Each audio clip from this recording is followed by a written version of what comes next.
आता या वर्षीचा जर आपण विचार केला तर जून महिन्यामध्ये मान्सूनचा पाऊस एकदम वेळेत आला. तो वेळेत येईल असा अंदाज देखील आम्ही एग्रोवनमधनं मी दिला होता. तो विदर्भासाठी दिला होता. खास 26 मेच्या एग्रोवनमध्ये हा अंदाज दिला होता. त्यावेळेला बऱ्याच लोकांना 2012चा जो दुष्काळ होता त्या 2012च्या दुष्काळानंतर याही वर्षी मोठा दुष्काळ पडेल महाराष्ट्रामध्ये असं वाटत होतं. परंतु जो आपला अंदाज होता त्या अंदाजाच्या नुसार जर विचार केला तर चांगल्या पावसाचा अंदाज होता आणि तो अंदाज आपण 26 मेला दिला होता. त्यानंतर घडलेल्या घटनांचा मी थोडा वेध घेणार आहे. विदर्भात तर पाऊस जास्त झालाच. आपला 103% वरती पाऊस होईल असा अंदाज होता. विदर्भामध्ये जो पाऊस यावर्षी झाला तो सुरुवातीला आम्ही जो ऍक्च्युअल अंदाज काढला होता तो 140%चा होता.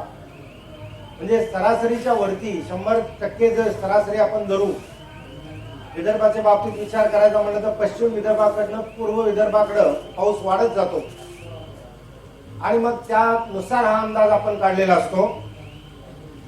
उत्तरांचलमध्ये जर आपण पाहिलं तर जून महिन्यातच झालेली जी अतिवृष्टी होती त्या अतिवृष्टीने केदारनाथ यात्रेमध्ये जे मनुष्यहानी मोठ्या प्रमाणात झाली हा हवामान बदलाचा परिणाम. हवामान एकदा बदललं आणि त्याचा जो परिणाम आहे तो फक्त शेती एवढ्याच विषयाशी संबंधित राहत नाही, मनुष्यहानीशी देखील तो संबंधित राहतो. आणि जे घडलं केदारनाथ मध्ये तो हवामान बदलाचा परिणाम होता. ढग एकत्र जुळून आले, पाऊस एकसारखा सुरू झाला, कधी थांबेल याची कुणालाच कल्पना सुरुवातीला आली नाही आणि यात्रेकरूंचे मोठे हाल झाले, मनुष्यहानी देखील त्याच्यात झाली.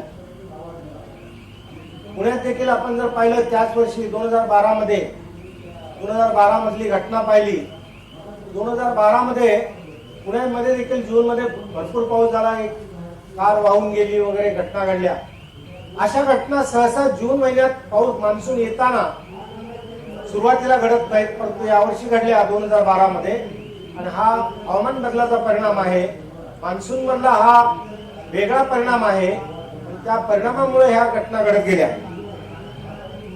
तर विदर्भात तर संपूर्ण या मान्सूनच्या काळात अतिवृष्टी झाली, पिकांचं नुकसान मोठ्या प्रमाणात झालं. हा देखील हवामान बदलाचा परिणाम आहे. आपण फक्त एक उदाहरण म्हणून घेतोय की हवामान बदलाचा परिणाम काय आहे, मग हवामान बदल कशामुळे होतोय हे आपण तिथं नंतर पाहणार आहोत. नंतर नगर जिल्ह्यातलं जर शेगाव पाहिलं तर 2012चं आम्ही उदाहरण तुम्हाला सांगणार आहे. 2012 साली महाराष्ट्रात मोठा दुष्काळ होता. 123 तालुक्यांमध्ये दुष्काळ होता महाराष्ट्रातल्या 2012 साली. त्याचा परिणाम असा झाला की शेवगाव हे नगर जिल्ह्यातलं एक महत्वाचं गाव आहे. तिचा 25 किलोमीटर पट्ट्यात पाऊसच झाला. म्हणजे दुष्काळी परिस्थितीमध्ये पाऊस न होणं, दुष्काळी तालुक्यांची संख्या राज्यातली वाढलेली आहे. 1972 साली केवळ 84 तालुके दुष्काळी म्हणून जाहीर झाले होते. 1912 साली 123 तालुके दुष्काळी म्हणून जाहीर झाले. 40 तालुक्यांची भर पडली आणि दुष्काळी पट्टा विस्तारत चाललाय महाराष्ट्रामध्ये असं चित्र दिसून येत आहे. ते हवामान बदलाच्या परिणामामुळे दिसून येते. म्हणजे गेल्या 50 वर्षामध्ये जी स्थित्यंतर होत आहे त्यातली जास्त स्थित्यंतर ह्या 10 वर्षात होत आहे. 10 वर्षात गेल्या 10 वर्षात झालेली आहेत बदल मोठ्या प्रमाणात झालेले आहेत हवामानामध्ये. त्यानंतर जर आपण जळगाव जवळचं एक रावेत म्हणून ठिकाण आहे, तिथं मोठ्या प्रमाणात केळीची लागवड मोठ्या प्रमाणात केली जाते. त्या केळी लागवड पट्ट्यामध्ये अधूनमधून गारपीट होणं आणि केळी पिकाची पानं फाटणं हा एक 25 किलोमीटरचा टप्पा आहे तिथला. तर हा एक नवीन प्रश्न निर्माण झालेला आहे. तो जळगाव जिल्ह्यातल्या रावेत तालुक्यामधला हा प्रश्न आहे. त्यानंतर आपण जर साधारणपणे 2009 मधलं उदाहरण पाहिलं तर नगर जिल्ह्यामध्ये हिवाळ्यामध्ये 1.6 इतकं सेल्सिअस एवढं टेम्परेचर, मिनिमम टेम्परेचर कमी नोंदलं गेलं ते 11 नोव्हेंबर रोजी. आता इतकं कमी तापमान नोंदलं गेल्यानंतर अनेक पिकांची क्रय शक्ती थांबते.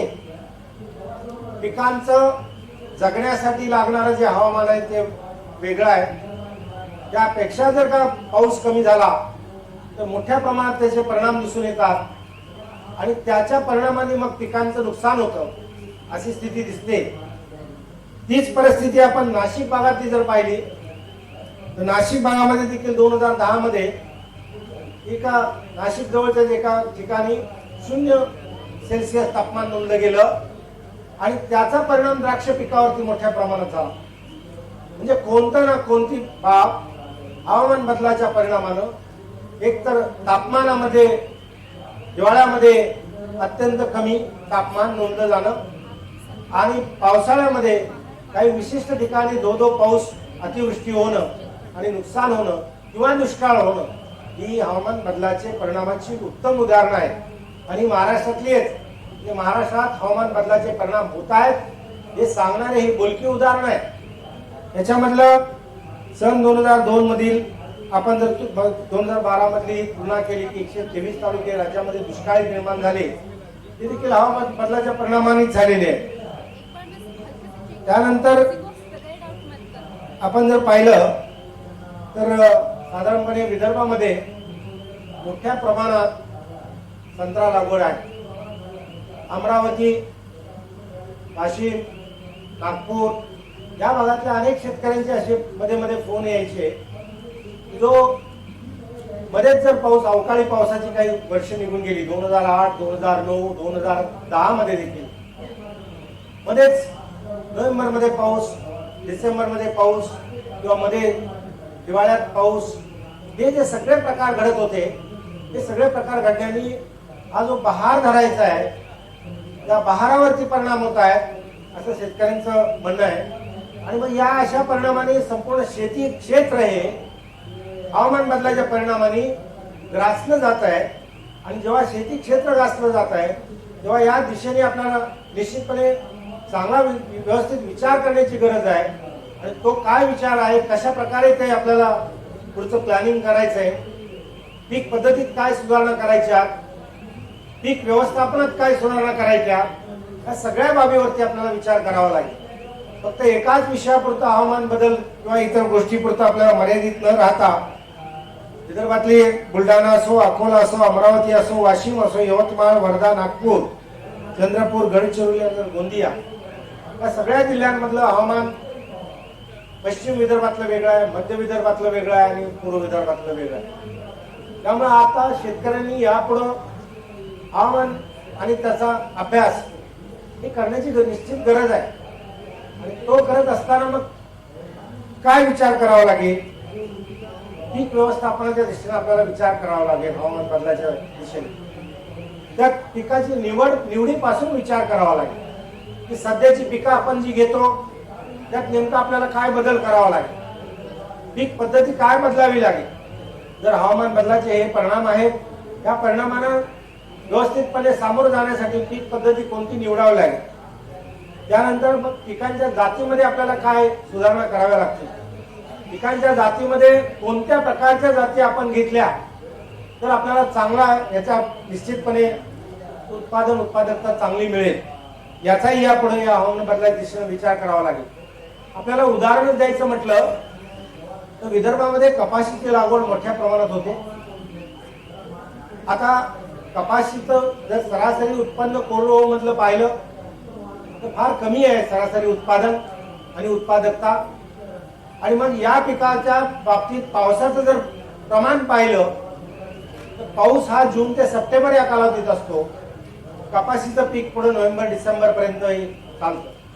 म्हणजे ज्या वेळेला त्या पिकाची उमेद असते की पुढची बोंड भरणं, बोंड उमलणं किंवा फुलणं, या सगळ्या गोष्टी जेव्हा पाण्याची कमतरता बऱ्याच वेळा पडते आणि मग उत्पादकता घटते. मग या पिकाच्या ठिकाणी ज्या मध्यम किंवा हलक्या जमिनी आहेत, या जमिनीवरती वेगळी पीक पद्धती करता येईल का. जर आपण असंच करत राहिलो की हेक्टरी किंवा 2.5 एकरला 1.5-2 क्विंटल किंवा 2 क्विंटल सरासरी कोरडवाहूमधनं आपल्याला उत्पादन मिळत आहे, निश्चित मिळत आहे म्हणून कपाशी करा, पण कपाशीच्या ऐवजी आपण दुसरं कोणतं पीक करायचं याचा पण आपण विचार करू शकतो. आणि त्या दिशेनं किंवा त्या अनुषंगाने पण आपल्याला विचार करावा लागेल. त्यानंतर थंडी संपल्यानंतर टरबुजासारखं पीक आहे, खरबुजासारखं पीक आहे, या पीक पद्धतींचा देखील आपल्याला विचार आणि समावेश करावा लागेल.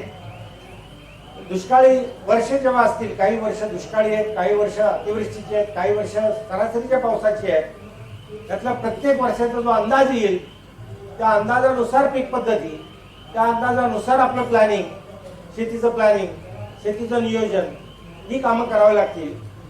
पेरणीपासून ते काढणीपर्यंतच्या कामाला हवामान अंदाजाचं महत्व आपण विचारात घेऊन आपले प्लॅनिंग आणि नियोजन, कामांचं नियोजन करणं पुढच्या भविष्यकाळात गरजेचं आहे.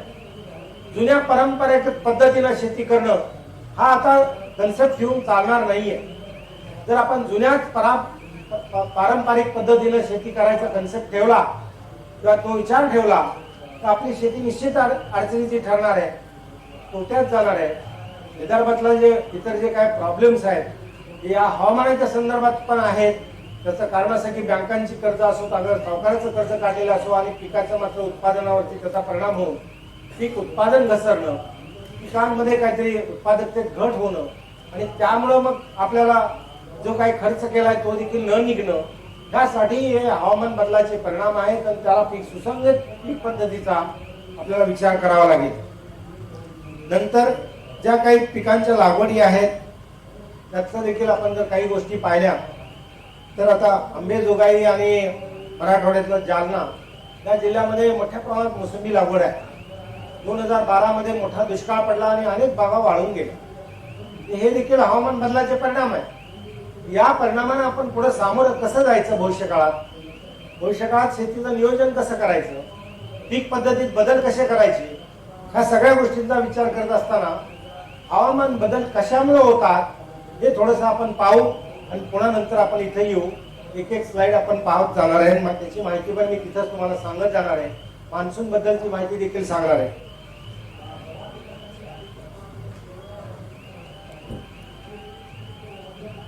आता मान्सून पाऊस जर पाहिला आपण तर ही एक नैसर्गिक संपत्ती आहे.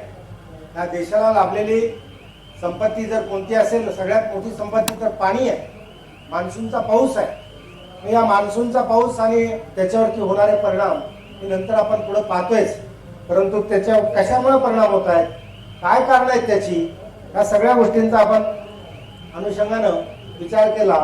80% त्याचं वितरण मान्सूनचं जून ते सप्टेंबर या कालावधीत होतं. संपूर्ण अर्थव्यवस्था ही राज्याची नव्हे तर देशाची पण मान्सूनच्या पावसावर अवलंबून आहे.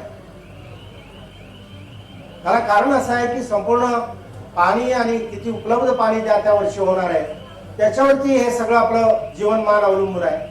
उत्पादकता अवलंबून आहे, शेती व्यवस्थापन अवलंबून आहे, कारखानदारी अवलंबून. त्यानंतर आपण जर पाहिलं महागाई देखील त्याच्यावरच अवलंबून आहे. आता शेतीच्या वेगवेगळ्या पीक उत्पादनाशी संबंधित महागाईचं त्यांनी कोष्टक तयार केलेलं आहे. त्यामुळे ज्या वेळेला उत्पादन कमी असतं, भाज्यांचे भाव वाढतात, इतर आणखी धान्याचे भाव, इतर गोष्टींचे भाव वाढतात. त्या संदर्भात महागाई देखील त्याची संबंधित जोडलेली आहे. वीज निर्मितीच्या बाबतीत जर विचार केला तर संपूर्ण ज्या धरणांवरती मध्ये पाणी साठवलं जाते, काही ठिकाणी पाण्यावरती वीज निर्मिती आहे, तिथं वीज निर्मितीवरही परिणाम मान्सून जर मान्सून वीक असेल किंवा मान्सून नीट पाऊस नाही झाला तर त्याचे परिणाम त्याच्यावरती झालेले दिसतात. अन्न सुरक्षेवरती देखील परिणाम होणार आहे. देशात आपल्या सरकारने अन्न सुरक्षेचं बिल आणलेलं आहे. या बिलाच्या संदर्भात जर विचार केला तर त्याचा देखील संबंध मान्सूनच्या पावसाशी आहे. आणि ज्या वेळेला जर आपण प्रत्येक गोष्ट आपण पुढे पाहणार आहोत, प्रत्येक तपशीलवार कसं कसं घडतंय मान्सूनची परिस्थिती. नेक्स्ट, मान्सून पावसाचे अंदाज हे फार गुंतागुंतीचा विषय आहे आणि अतिशय क्लिष्ट आणि संवेदनाक्षम विषय आहे. त्याचं कारण असं की जर अंदाज दिला त्याप्रमाणे नाही घडलं तर ते त्या वेदनाक्षम असं जे कोण ज्यांना कोणाला हे अंदाजाचं हे करायचंय त्यांना वेदना झाल्यासारख्या होतात की जे अंदाज काही बरोबर येत नाहीत किंवा काय होत. आता ह्या सगळ्या गोष्टींना हा गुंतागुंतीचा विषय आहे, क्लिष्ट विषय आहे आणि संवेदनाक्षम विषय आहे. एवढंच आपण त्याबद्दल बोलूया. अंदाजाची का अचूकता ही वाढवायला पाहिजे, त्यासाठी एक स्वतंत्र धोरण आखून त्याच्यासाठी प्लॅनिंग करण्याची देखील गरज आहे. जे काही चाललंय आपण आता सध्याचं देशाचं चाललं असेल, राज्याचं चाललं असेल, त्याच्यामध्ये आणखीन सुधारणा करण्याची गरज आहे. कारण त्याच्यावर सगळ्या शेतकऱ्यांचं सगळं जीवनमान अवलंबून आहे. त्यानंतर 2 दशके भारत मोसम विभाग अंदाज वर्तवतोय. पहिल्या टप्प्यातील अंदाज भारत सरकारचा 20 एप्रिलला लांब पल्ल्याचा अंदाज येतो. दुसऱ्या टप्प्यातला अंदाज 20 जूनला लांब पल्ल्याचा अंदाज येतो. आणि आपल्या मॉडेलनुसार 25 मेला आपण गेली 10 वर्ष अंदाज देतोय. अंदाजाची आपल्या देखील अचूकता 90% आहे. म्हणजे साधारणपणे प्रत्येक स्टेशनचा आपण अंदाज देतो. विदर्भातली जी आहेत स्टेशन त्यात अकोला आहे, यवतमाळ आहे आणि चंद्रपूर आहे आणि नागपूर आहे. या 4 स्टेशनचा इथला मेट्रोलॉजिकल डेटा जो आहे, हवामानाचा डेटा मार्च, एप्रिल आणि मे महिन्याचा, याच्यावरून आपल्याला त्या वर्षाचा पावसाचा अंदाज देता येतो, ठामपणे देता येतो. हे मी तुम्हाला या बाबतीत निश्चित का सांगतोय, यावर्षी मान्सून वेळेत येईल हा पहिला मी अंदाज दिला होता. त्याला कारण असं होतं की संपूर्ण जे काय त्याची जे रस्ता आहे, रोड मॅप ऑफ मान्सून काय पुढे दाखवणार आहे मी, पण यावर्षी तो रोड मॅप क्लिअर होत होता. त्याची एक दिशा असते, या दिशेतनं वारे कुठल्या दिशेनं वाहत आहेत, कुठल्या दिशेकडून कोणत्या दिशेकडे वारे वाहत आहेत याची एक दिशा असते. त्या दिशेनुसार मग आपल्याला कळतं. ही दिशा साधारणपणे एप्रिलमध्येच तयार झालेली होती. हा रोड मॅप एप्रिलमध्येच तयार झालेला होता. त्यामुळे वर्षाचा मान्सून वेळेत येईल असा अंदाज मी दिला होता. माझ्या ईमेलवरती एक मुंबईवरून गायकवाड म्हणून आहेत अॅग्रोवन मधले, त्यांनी मला एक ईमेल पाठवली होती त्यावेळेला की यावर्षी सर जपानचे शास्त्रज्ञांच्या मध्ये महाराष्ट्रात दुष्काळ पडणार आहे, तुम्ही जरा साऊथपणे अंदाज द्या. आणि तरी पण त्यावेळेला मी ठाम अंदाज दिला होता की मान्सून वेळेपूर्वी किंवा वेळेत तर येणारच आहे, पाऊस जास्त होणार आहे, हाही अंदाज आपला बरोबर आलेला आहे. म्हणजे अंदाज हे काढता येतात चांगले किंवा निघू शकतात चांगले, त्याचा उपयोग होऊ शकतो प्रोव्हायडेड जर डेटा जर चांगला असेल, पेट्रोलचा डेटा जर चांगला असेल मार्च एप्रिल मे महिन्यातला मिळालेला, तर आपले अंदाज चांगले येऊ शकतात, त्याचा फायदा शेतकऱ्यांना मिळू शकतो. त्या अंदाजावरती आपलं गणित आपल्याला वर्षाचं त्या प्लॅनिंग केलं आपण तर आपण करू शकतो. आजपर्यंत आपण याच्याकडे निग्लेक्ट करत होतो, त्याला कारण असं की अंदाजच चुकतायत, तर मग काय प्लॅनिंग करायचं असं शेतकऱ्यांचं म्हणणं असायचं. परंतु जेव्हा आता अंदाज बरोबर येत आहे तर आपलं नियोजन जर त्या दिशेने केलं तर बरं होईल. आणि 26 मेच्या अंदाजामध्ये आम्ही हे दिलं होतं की विदर्भात आता फक्त या वर्षाचा कार्यक्रम काय राहील, तर जमिनीतलं पाणी बाहेर काढण्याचा कार्यक्रम त्यांनी व्यवस्थित केला पाहिजे. जर काढून आतापासून नियोजन पाहिजे.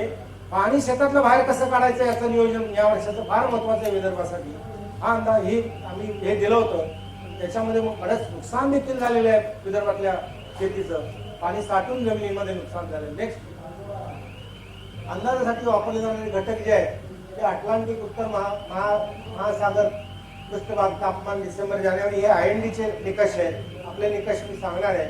हिंदी महासागर विषुववृत्तीय तापमान फेब्रुवारी ते मार्च, पूर्व आशियाई प्रदेशातील तापमान हवेचा दाब फेब्रुवारी मार्च, वायू युरोपातील जमिनीचे वरील तापमान, त्यानंतर प्रशांत महासागर विषुववृत्तीय प्रदेश तापमान मार्च महिन्यामधलं, प्रशांत महासागर उष्णजल प्रभाव एल निनो आणि ला निनो.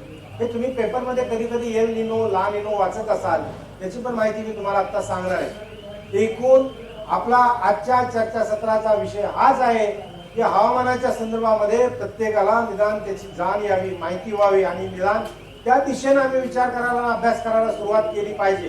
ज्याची जमीन आहे, ज्याची शेती आहे, ज्याचं संपूर्ण हवामानावरती सगळं अवलंबून आहे, त्याला हवामानाच्या अभ्यासाची माहिती पाहिजेच. आजपर्यंत तो विषय तितका आपण प्रकर्षाने घेत नव्हतो, परंतु आता दरवर्षी नुकसान, दरवर्षी होणारे परिणाम या दिशेने याचे महत्व आहे.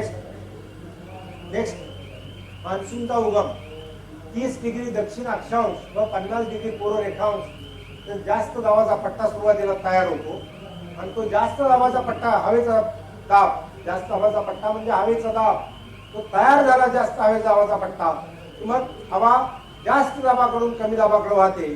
त्यावेळेला जसं सूर्याचं पुढचं मी भ्रमण दाखवणार आहे मी, तर त्यामुळं जे तापमान तापवलं जातं त्यानुसार काय होतं तर हवा त्या वेगाने वाहायला सुरुवात करते आणि मग मान्सूनची प्रगती सुरू होते. मान्सून भारताच्या दिशेने झेपायला सुरुवात होते. त्याच्यामध्ये 500 किलोमीटर पर्यंत पहिल्या टप्प्यात मान्सून एक मार्ग आखतो. पुढचा 500 किलोमीटरचा टप्पा नंतर दुसऱ्या 2-4 दिवसात पुन्हा सुरू होतो. म्हणजे जशी एखादी गाडी निघावी तुम्ही थोडं थांबावं, 500 किलोमीटर गेल्यानंतर पुन्हा पुढच्या टप्प्यासाठी 500 किलोमीटर टप्प्यासाठी तयारी करावी आणि पुढचा 500 किलोमीटर 400 किलोमीटर असा वेगाने गाडी पुढे सरकावी. अशा प्रकारचं साधारणपणे त्याचं स्पीड असतं. मालिका ही बंगालच्या उपसागरात सगळी त्यावेळेस तयार होते. कमी दाबाची क्षेत्र तयार होतात ती बंगालच्या उपसागरात आणि मग त्या दिशेने वारे वाहायला सुरुवात होते. दक्षिणेकडनं वारे त्या दिशेने वाहायला सुरुवात होते. त्यावेळेला आकाशात तापमान असतं 20 ते 40 डिग्री सेल्सिअस, काही ठिकाणी तापमान जास्त, काही ठिकाणी कमी. नेक्स्ट. आता हे याच्यावरून आपल्याला हा आकाशावरून आपल्याला दिसतं की मान्सूनची प्रगती कशी होती. 17 ते 19 मेच्या दरम्यान मान्सून अंदमान निकोबारच्या दरम्यान आलेला असतो. एक रेषा दाखवते अंदमान निकोबारच्या शेजारनं गेलेली. आता तिथं मान्सून आला की सगळे वर्तमानपत्रांमध्ये मान्सून अंदमान निकोबारला पोहोचला अशा प्रकारच्या एक बातम्या यायला सुरुवात होते. माणसांच्या मध्ये एक अलर्टनेस सुरू होतो की आता मान्सून येतोय. म्हणजे मान्सूनचं महत्व इतकं आहे, मीडियाने देखील प्रत्येक वेळेला त्या कुठपर्यंत आलाय, कसा पुढे येणार आहे हे एवढ्यासाठीच सांगितलंय की त्याचं महत्व तेवढं आहे. आणि म्हणून मीडिया देखील त्या दिशेने लोकांना जागृत करायचं काम करत असते की अरे आता मान्सून येतोय. मग तो पुढचा प्रवास त्याचा दिला जातो. 20 मेला कुठपर्यंत असेल, 25 मेला कुठं असेल. केरळाला तो 1 जूनला पोहोचतो. ही गाडी साधारणपणे वेगाने केरळाला 1 जून पर्यंत पोहोचते. त्याच्या येण्यामध्ये जर उशीर झाला, इथं उशीर झाला तर काही प्रश्न निर्माण होतात. आता नेमके याच सिस्टीममध्ये 2008 मध्ये हे काय घडलं तर साधारणपणे मान्सून 1 जूनच्या दरम्यान केरळाच्या इथपर्यंत आला होता आणि त्यावेळेला बंगालच्या उपसागरात एक आईला नावाचं वादळ तयार झालं आणि ते वादळ मान्सूनच्या याच्यावरती येऊन धडकलं. मान्सून सिस्टीमवरती, म्हणजे जे वारे मान्सूनचे ढग घेऊन येत होते भारताच्या दिशेने त्याच्यावर येऊन धडकले आणि त्यांनी सगळं ते ढग सगळे अरबी समुद्रात दाबले. त्याला मान्सूनचं आगमनच थांबलं आणि मग मोठी वाट बघावी लागली. अशा एकदम क्लिष्ट घटना, एकदम काहीतरी एक अचानक घटना घडणं हे हवामानाचे सगळे परिणाम आहेत. आणि मग 2008ला दुष्काळी परिस्थिती निर्माण झाली. पेरण्या देखील लांबल्या. जुलैमध्ये देखील पेरण्या होऊ शकल्या नव्हत्या काही वेळेला. काही विदर्भातल्या त्यावेळेच्या घटना मी सांगतो. मी ऑगस्टमध्ये त्यावेळेला साधारणपणे 14-15 ऑगस्ट पर्यंत पाऊस नव्हता 2008 आणि मग ॲग्रोवनमध्ये एक मी छोटी बातमी टाकली होती की यापुढे पाऊस चांगला. विदर्भातल्या काही शेतकऱ्यांनी लगेच बाजारपेठेमध्ये खरेदीला सुरुवात केली. मला काही विदर्भातून फोन आले की साबळे सर, तुमच्या चौकटीतल्या बातमीने लोक बाजारपेठेमध्ये खरेदीला जाऊ लागले. बाजारातले लोक पण विचारायला लागले किंवा शेतकरी काय एवढं बियाणं खरेदी करतायत, अमुक करतायत, तुझ्या पावसाचा पत्ता नाही. पण त्यानंतर झालेला पाऊस हा सप्टेंबर, ऑक्टोबर, नोव्हेंबर पर्यंत टिकला आणि त्याचा उपयोग झाला.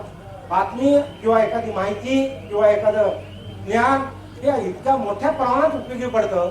जर त्याचा फायदा आपण जर घेतला तरच या मान्सून बदलाच्या काळामध्ये आपण टिकाव धरू शकू शेतीमध्ये, असं मला सांगायचंय. पुढं महाराष्ट्राच्या मुंबईपर्यंत मान्सून 10 जून पर्यंत पोहोचतो आणि 15-20 जून लागतात विदर्भापर्यंत मान्सून पोहोचायला. नेक्स्ट, हा मान्सूनचा प्रवास आहे. कशा प्रकारे मान्सूनचा प्रवास चालू होतो, कशा प्रकारे तो येतो, कुठे त्याचा उगम आहे. साधारणपणे विषुववृत्ताच्या खालच्या बाजूला म्हणजे साधारणपणे 55 अक्षांशावरती, 55 रेखांशावरती आणि इकडे साधारणपणे 5 रेखांशापासून त्याचं दक्षिणेकडला 5 रेखांशापासून त्याचा उगम आहे आणि 55 अक्षांशापासून त्याचा उगम सुरू होतो आणि मग तो आपल्या भारताच्या दिशेने, महाराष्ट्राच्या दिशेने प्रवेश करतो. नेक्स्ट, एल निनोचा प्रभाव काय सांगतो. हा एल निनो बद्दल बऱ्याच वेळेला पेपरमध्ये येतं की एल निनोमुळे दुष्काळ आहे, अमुक आहे, तमुक आहे. हे नेमकं काय आहे एल निनोचं. तर जे प्रशांत महासागर आहे, त्या प्रशांत महासागराचं पाण्याचं तापमान काही वेळेला वाढतं. आतून, समुद्राच्या आतून गरम पाण्याचे प्रवाह असतात. ते जर गरम पाण्याचे प्रवाह प्रशांत महासागरामध्ये मोठ्या प्रमाणात जर निर्माण झाले तर वरच्या पृष्ठभागाचं पाण्याचं तापमान वाढतं आणि ते ज्यावेळेला वाढतं तेव्हा तिथं हवेचा दाब कमी होतो. जेव्हा तिथला हवेचा दाब प्रशांत महासागराकडचा कमी होतो, इकडचे मान्सून वारे सगळे ढग घेऊन तिकडे जातात आणि भारताच्या दिशेनं दुष्काळी वर्ष ठरतं. हा एल निनोचा प्रभाव ज्या वर्षी असेल त्या वर्षी आपल्याला दुष्काळाचा परिणाम आपल्याला भोगावे लागलेले. नेक्स्ट, ला निनोचा प्रभाव काय सांगतो. तर ला निनो म्हणजे प्रशांत महासागराचं पृष्ठभागाचं पाण्याचं तापमान हे नॉर्मल असणं किंवा त्यापेक्षा नॉर्मल पेक्षा कमी असणं. म्हणजे वारे त्या दिशेने जाणारच नाही, कारण तिथं लो प्रेशर एरिया तयार होणार नाही, कमी हवेच्या दाबाचं क्षेत्र तयार होणार नाही. वारे सगळे या दिशेने भारताच्या दिशेने येतात आणि आपल्याकडे अतिवृष्टी होते, आपल्याकडे जास्त पाऊस होतो. या वर्षाचा हा प्रभाव, ला निनोचा प्रभाव, या वर्षाचे जे अंदाज येतात, IMDचे अंदाज, मी देखील काही वेळेला त्यांचे जे अंदाज आहेत त्याचं निरीक्षण करतो आणि माझं मत मी देत असतो. आता यावर्षी स्पष्ट दिसत होतं की ला निनोचा परिणाम नाही, सॉरी एल निनोचा परिणाम नाही, हा त्यांनी अंदाज क्लिअर केला होता. मी त्याच्यावरून स्पष्ट अंदाज दिला होता की अतिवृष्टीचा परिणाम आहे हे समजून घ्या. काही घटक आहेत की ज्या चाचण्या आहेत, तपासण्या आहेत, जसं शरीराच्या आपल्या अनेक तपासण्या होतात, त्या तपासण्यावरून कळतं की हा दोष आहे. तसं या तपासण्यावरून लगेच कळतं की काय घडणार आहे पुढं. आणि हे जर आपल्याला आधी कळत असेल, हे जर आधी समजत असेल, त्याचा उपयोग का करू नये आपण शेतीमध्ये. याशिवाय या 21व्या शतकामध्ये शेती व्यवस्थापनामध्ये आपल्याला उत्पादकता तर वाढवणं शक्य नाहीये, पण त्याशिवाय आपली उत्पादकता घटणं किंवा नुकसान होणं आणि त्याचे आपल्याला परिणाम आणि फटके भोगावे लागणं असं घडणं शक्य आहे. नेक्स्ट, वादळांची निर्मिती. आता आपण वादळांच्या बद्दल पुढे अजून बघणार आहोत, पण 7 वादळ साधारणपणे दरवर्षी निर्माण होतात. त्यातले जूनमध्ये पहिलं वादळ असतं की जेव्हा मान्सून येतो, जुलैमध्ये 2 वादळ काही वेळा निर्माण होतात, ऑगस्टमध्ये 3 वादळ निर्माण होतात आणि सप्टेंबरमध्ये आणखी 4 वादळ काय वेळा निर्माण होतात. परंतु हे प्रमाण काही वेळेला बऱ्याच वेळा बदलतं. 7 वादळांच्या पेक्षा जर 10-11 वादळ झाली तर अतिवृष्टीची परिस्थिती येते. जर वादळांची संख्या कमी असेल तर मग कमी पावसाच्या प्रमाणाची शक्यता असते. म्हणजे वादळांची निर्मिती हे देखील हवामानाशी संबंधित आहे. आणि जर ते हवामानाशी संबंधित आहे तर मग हवामान त्याला अनुकूल असल्याशिवाय आपल्याला मान्सूनचे जे पावसाचं प्रमाण चांगलं मिळायला पाहिजे, शेतीसाठी, पिकांसाठी, जनावरांसाठी पाणी, पिण्यासाठी पाणी हे मिळू शकत नाही. नेक्स्ट, आता वेद हवामान बदलाचा हा भाग आपण घेणार आहे की कशामुळे हवामान बदलतंय, त्याचं नेमकं कशामुळे बदलतंय. नेक्स्ट, हे आता एकूण सिस्टीम आपल्याला पाहायला मिळेल की सूर्याचा प्रकाश खाली पृथ्वीवरती येतो, ढगांमधनं हे किंवा आकाशामधनं हे लाईट येत असतो खालून ज्या वेळेला आता पृथ्वीवरती हा लाईट येतो, जो प्रकाश आल्यानंतर याचं जमिनीचं तापमान एक विशिष्ट दर्जापर्यंत वाढलं की नंतर खालून जमिनीकडून वरती परावर्तित केली जाते उष्णता, परावर्तित फेकली जाते उष्णता आणि मग त्याच्यात वेगळंच वातावरण एक खालच्या लेअरमध्ये तयार होतं किंवा तिथलं तापमान बदलतं. सूर्य उगवल्यानंतर सुरुवातीला पिकं देखील फार मोठ्या प्रमाणात फास्ट वेगानं फोटोसिंथेसिस ऍक्टिव्हिटी किंवा त्यांचं जे अन्न तयार करण्याची क्रिया आहे ती सुरू करतात. पण पुन्हा ते जेव्हा टेम्परेचर वाढतात 12 वाजेच्या नंतर, 2 वाजेच्या नंतर, तेव्हा जमिनीचंही तापमान वाढतं आणि त्यावेळेला ही हवा हे वाफ नंतर बाहेर फेकली जाते. जमिनीमधलं देखील पाणी मोठ्या प्रमाणात बाहेर फेकलं जातं. पिकांमधनं देखील ट्रान्सपिरेशन रेट्स वाढतात. पिकांच्या पानांमधनं हे पाणी बाहेर फेकलं जातं. कशासाठी फेकलं जातं तर पिकाचं देखील तापमान आहे, पिकाला देखील तापमान आहे. ते तापमान ते योग्य राखण्यासाठी शरीरामधनं खाल्लं जमिनीतलं पाणी घेणं आणि बाहेर टाकणं, आपलं स्वतःचं तापमान राखणं, पिकाचं वाढीचं प्लांटचं वाढीचं तापमान राखणं ही पिकं करत असतात. ही क्रिया घडत असते, ही सिस्टीम सांगते. नेक्स्ट, आता हवामानात गेल्या दशकापासून बदल होताना दिसत आहे. तर 1998 पासून हे बदल प्रकर्षाने जाणवू लागले आहेत. वाहनांच्या संख्येत होणारी वाढ आणि त्यापासून बाहेर पडणारा कार्बन डायऑक्साईड, तसेच कारखान्यांच्या चिमण्यामधून बाहेर पडणारा कार्बन डायऑक्साईड, यामुळे हवेतील कार्बन डायऑक्साईडचं प्रमाण दिवसेंदिवस वाढताना दिसून येतं. म्हणजे एवढ्या गाड्या वाढलेल्या आहेत की त्याचा सगळा धूर आपल्या बाहेर फेकला जातोय आणि याचं जे कार्बन डायऑक्साईडचं प्रमाण आहे ते 0.03% हे स्टँडर्ड प्रमाण आहे. पण ते 0.04% होत असेल, ते 0.1%नी 0.01% वाढ जरी झाली तरी हे कार्बन डायऑक्साईड हवेत साचणारा कार्बन डायऑक्साईड सूर्याची उष्णता धरून ठेवतो. आणि जेव्हा सूर्याची तो उष्णता धरून ठेवतो त्यावेळेला तिथलं तापमान वाढतं. त्यालाच तापमान वाढ असं आपण म्हणतोय. तापमान वाढ म्हणजे जे काय तापमान वाढ शब्द वापरायचो त्यासाठी वापरला. सूर्याच्या प्रकाशापासून मिळणारी उष्णता हवेतील कार्बन डायऑक्साईड धरून ठेवतो, त्यामुळे वातावरणात ते हवेचे तापमान वाढते. नेक्स्ट, हे असं चित्र सगळीकडे आपल्याला पाहायला मिळेल. जे काही इंडस्ट्रीज वाढल्या, कारखानदारी वाढली, गाड्यांच्या प्रमाणात वाढ झाली.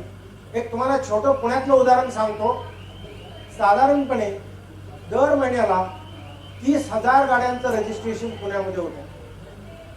साधारणपणे दर महिन्याला 30,000 गाड्या पुण्यामध्ये वाढत आहेत.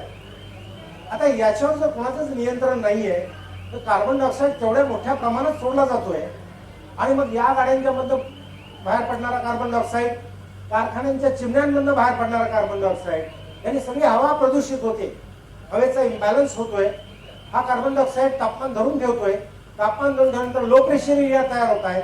हा कार्बन डायऑक्साईड आणि त्याचं जे काही प्रमाण आहे ते एखाद्या ठिकाणी जिथं जमेल, जिथं मोठ्या प्रमाणात हवेच्या द्वारे जिथं ते जमेल, तिथं काय वेळेला लो प्रेशर एरिया तयार होत आहेत आणि अतिवृष्टीचे प्रसंग आपल्याला दिसत आहेत. जिथं अतिवृष्टी होते तिथं डोंगरा एवढे ढग एका जागीच एकावर एक असे रचले जातात, कारण तिथं कमी दाबाचं क्षेत्र कायम निर्माण झालेलं असतं. आणि मग अशा वेळेला ज्या वेळेला खाली पाऊस चालू होतो तो पाऊस थांबत नाही. अतिवृष्टीत अनेक प्रकारचे नुकसान होत आहे. नेक्स्ट, पृथ्वीचं हवेचं तापमान सन 1950 नंतर 0.5 डिग्री सेंटीग्रेडनं वाढण्याचे दाखले अल्गोर आणि पिचोरी या शास्त्रज्ञांनी दिले. तापमान वाढीला जसा हवेतील वाढणारा कार्बन डायऑक्साईड कारणीभूत आहे, तसंच मिथेन गॅस आणि नायट्रस ऑक्साईड हे पण कारणीभूत आहे. आता मिथेन गॅस कुठून येतो, नायट्रस ऑक्साईड कुठून येतो? मिथेन गॅस हा जनावरांच्या रवंतीमधनं बाहेर पडतो आणि त्याचबरोबर मिथेन गॅस हा गोठ्यांमधनं देखील बराचसा बाहेर पडतो. तर नायट्रस ऑक्साईड जे आहे, आपण अनेक प्रकारची खतं शेतामध्ये वापरतोय. नायट्रोजन फर्टिलायझर्स, केमिकल फर्टिलायझर्स वापरतोय, त्यातून नायट्रस ऑक्साईड बाहेर पडतोय. आणि आज रासायनिक खतांचा वापर भरपूर मोठ्या प्रमाणात वाढलेला आहे. तर रासायनिक खतांचं जे आपण जे काही गरजेपेक्षा अधिक खतं घातली जात आहेत किंवा त्याचा जो काही परिणाम आहे, त्याच्या परिणामाने ह्या सगळ्या घटना घडत आहेत. वाढणारा नायट्रस ऑक्साईड, वाढणारा मिथेन गॅस, वाढणारा कार्बन डायऑक्साईड, हा सगळा इम्बॅलन्स करतोय हवामानाचा. जे काय पृथ्वीभोवतीचं हवामान आहे, हे हवामानाचा आजारपण यायचं त्याला मुख्य कारण आहे या गॅसेसचा परिणाम आहे. आणि या गॅसेसचा परिणाम काय थांबणं शक्य नाहीये. कारण काय, पण वाढणाऱ्या गाड्या किंवा चालणाऱ्या गाड्या थांबणार नाही, चालणारे कारखाने थांबणार नाहीये. म्हणजे भविष्यकाळ आणखीन कठीण आहे पुढचा. हा हवामान बदलाचा पुढचा भविष्यकाळ यापेक्षा कठीण आहे. तर पुढे आपल्याला दिसणार आहे. पुढचं चित्र, त्याच्या पुढे स्लाइड काय आहे. नेक्स्ट, आता ह्याचा काय परिणाम होतोय, कोणाकोणावर मोठा परिणाम होतोय? ऍग्रिकल्चर सेक्टर, कृषी, या याच्यावरती फार मोठा परिणाम. पहिला परिणाम होतोय जगातल्या सर्व शेती क्षेत्रातल्या त्याच्यामध्ये हा परिणाम दिसतोय, पहिला परिणाम. दुसरा आहे ते फॉरेस्ट्री म्हणजे वनांच्या वरती परिणाम होतोय. तिसरा आहे तो समुद्राच्या पाण्याच्या पातळीत वाढ होण्याचे परिणाम दिसत आहे. चौथा आहे तो पाण्याच्या उपलब्धतेवरती परिणाम होत आहे. पाचवा आणि सहावा आहे तो हेल्थ वरती, माणसांच्या शारीरिक हेल्थ वरती देखील परिणाम होत आहे. आपल्याला असं दिसून येईल की अनेक रोगांची जी क्रिया वाढते माणसांच्या शरीरामध्ये, त्याला देखील दूषित हवामान हे प्रामुख्याने जबाबदार आहे. दूषित हवामानामध्ये अनेक रोगांचा फैलाव होतो मोठ्या प्रमाणात, साथींचे आजार वाढतात, माणसाच्या शरीराला देखील याचा हे प्रॉब्लेम व्हायला लागले. नेक्स्ट, हे आता डिफॉरेस्टेशन म्हणजे आपण गेल्या 100 वर्षात पृथ्वीवरच्या तुम्ही आम्ही सगळे मिळून, विविध देशातल्या लोकांनी मिळून सगळं जंगल तोडून टाकले. आता अमेरिकेचंच उदाहरण घ्या, 85% तिथलं जंगल कमी झालेलं आहे. 85% क्षेत्रावर जंगल तोड झालेली आहे अमेरिकेतल्या संपूर्ण एरियामध्ये. आफ्रिकेतलं उदाहरण घ्या, आफ्रिकेमध्ये 55% क्षेत्रावरती जंगल तोड झालेली आहे. आणि आशिया, आपलं भारत आणि इतर शेजारचे देश, आशियामध्ये 60% क्षेत्रावरचं जंगल तुटलेलं आहे. मग आता जंगल जे काय आहे महाराष्ट्रामध्ये, ते विदर्भात फक्त जंगल आहे आणि फक्त कोकणातले आता विरळ होत चाललेलं आहे, काम बरंच विरळ झालेलं आहे. त्याचे काही फोटोग्राफ पण आणलेत, पण ते आता या स्लाइडमध्ये नाही आहेत. आपल्याला असं दिसून येईल की सगळी बोडकी माळरानं, बोडके डोंगर हे त्याचंच उदाहरण आहे. पूर्वी हे घट्ट जंगल होतं सगळ्या सर्व एरियाजमध्ये, सर्व जगामध्ये देखील घट्ट जंगल होतं. हे जंगल करत होतं काय, हे जंगलामध्ये कार्बन डायऑक्साईड घ्यायचं काम केलं जातं. ही सगळी मोठी मोठी वनस्पती, मोठी मोठी झाडं मोठ्या प्रमाणात कार्बन डायऑक्साईड शोषून घेतात आणि त्यांची वाढ करतात. मग आता ती वाढ, जे काय कार्बन डायऑक्साईड घेणारी जी होती वनस्पती आहे त्याचंच प्रमाण कमी आहे, म्हणून आणखी हवेतला कार्बन डायऑक्साईड वाढतो. म्हणजे एक्सेस हवेमध्ये येणारा जो कार्बन डायऑक्साईड आहे तो कुठे जात होता पूर्वी, जंगलांमधल्या वनस्पती त्या घेत होत्या त्यांच्या फोटोसिंथेसिस ऍक्टिव्हिटीसाठी. सूर्यप्रकाशाचा जेव्हा सूर्यप्रकाश मिळतो तेव्हा कार्बन डायऑक्साईड घेऊन अन्न तयार करण्याची क्रिया वनस्पती करत असतात. आता कार्बन डायऑक्साईड जास्त आहे, परंतु वनस्पती नाही आहेत. संपूर्ण वनशेती मोकळी पडलेली आहे. याचे एवढे मोठे परिणाम भविष्यकाळात होणार आहेत, तुम्ही आम्ही क्षणार्धात कुठलीही वन उभी करू शकणार नाहीये. 5-10 वर्षात देखील वन उभी करणं शक्य होणार नाहीये. मात्र कार्बन डायऑक्साईड रिलीज करण्याचं काम मात्र राहणार आहे. आणि हे सगळं व्यस्त प्रमाण दुसऱ्या बाजूला चाललंय. हे सगळं चित्र वेगवेगळ्या पद्धतीने चाललंय. हे चित्र पुढचं भरपूर भयानक आहे. पुढे मी दाखवणार आहे. नेक्स्ट. आता हा जो कारखाना आहे त्या कारखान्याची माहिती आहे. पुढे नेक्स्ट. मागे घ्या. हा कित्तूरचा कारखाना आहे. कित्तूरचा कारखाना मराठवाड्यातला कित्तूरचा कारखाना आहे. एक दिवशी तिथले त्यांचे जे मॅनेजिंग डायरेक्टर आहेत ते माझ्याकडे, मी हवामान विभाग प्रमुख म्हणून काम करत असताना माझ्याकडे येऊन बसले आणि म्हणले, साहेब 7 जून किंवा 8 जूनची तारीख आहे 2008ची किंवा 9ची. एकदम मोठे जोराचे वारे आले, सर्व कारखान्याचं छत उडून गेलं आणि सगळी साखर भिजली. सगळी साखर भिजली, वाया गेली. मग आता आम्हाला हवामानची अशी आकडेवारी पाहिजे की इथं एवढा वारा होता, एवढा पाऊस झाला, तुम्ही देऊन टाका. परिस्थिती अशी आहे मित्रो, बंधू भगिनीनो, एवढे सहकारी साखर कारखाने आहेत, प्रत्येकाने आपली वेधशाळा उभी करावी. वेधशाळेला खर्च येतो किती? आणि तो खर्च त्याच्या म्हणजे प्रत्येक ठिकाणी आमचं दुर्लक्ष आहे. आता मी म्हटलं तुमच्याकडे जर डेटा नसेल, तुमच्याकडे वेधशाळा नसेल तर आम्ही तुम्हाला देणार कुठून डेटा? तो डेटा असल्याशिवाय जे काही इन्शुरन्स कंपन्या आहेत तो तुमचं नुकसान भरपाई देत नाही. इन्शुरन्स कंपन्या, पीक इन्शुरन्स असेल, इतर काही इन्शुरन्स असेल, अशा प्रकारचा इन्शुरन्स असेल, त्यांनी इन्शुरन्स काढलेला होता पण ते म्हणले पुरावा द्या हवामानचा. पुरावा यांच्याकडे नाहीये. पण जिथं जिथं आपलं नुकसान होणार आहे तिथं तिथं वेधशाळांची गरज आहे. जर वेधशाळा आपण उभ्या करू शकलो नाही तर हे नुकसान फक्त आपण हप्ते भरत राहू, विम्याचे हप्ते भरत राहू, नुकसान मिळणार नाही. आणि त्याला वेधशाळेच्या डेटाचे सपोर्टिंग गरज आहे. नेक्स्ट. ह्या विषयावर परत शेवटी मी बोलणार आहे अजून. आता हे जे पृथ्वीचा वरचा उत्तर गोलार्ध, उत्तर भाग आहे, नॉर्थ पोल, तिथं मोठ्या प्रमाणात बर्फाचे साठे आहेत. तिथे जे समुद्र आहेत त्या समुद्रांमध्ये देखील बर्फाचे साठे आहेत. परंतु या तापमान वाढीनं 0.5 डिग्री सेल्सिअसने तापमान वाढले. पृथ्वीचं काही ठिकाणी जास्त वाढलं. पृथ्वीच्या आवरणाचं, हवेच्या आवरणाचं तिला बर्फ वितळायला लागलेलं आहे. बर्फ वितळून मोठ्या प्रमाणात बर्फाचं पाणी होत आहे आणि मग त्याचे परिणाम समुद्राचं पाणी पातळी वाढण्याकडे होत आहे. नेक्स्ट. हे ओझोनचा एक हवेचा लेअर असतो. एक साधारणपणे तो 15 किलोमीटर वरती साधारणपणे ओझोन हा लेअर आहे.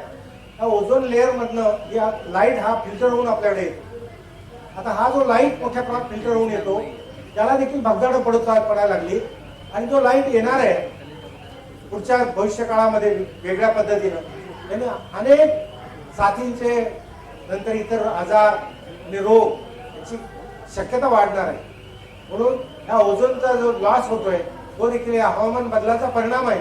भविष्य काळात मानवाच्या संपूर्ण पुढच्या ऍक्टिव्हिटीजला हवामान बदल हा फार मोठा मारक ठरणार आहे. नेक्स्ट.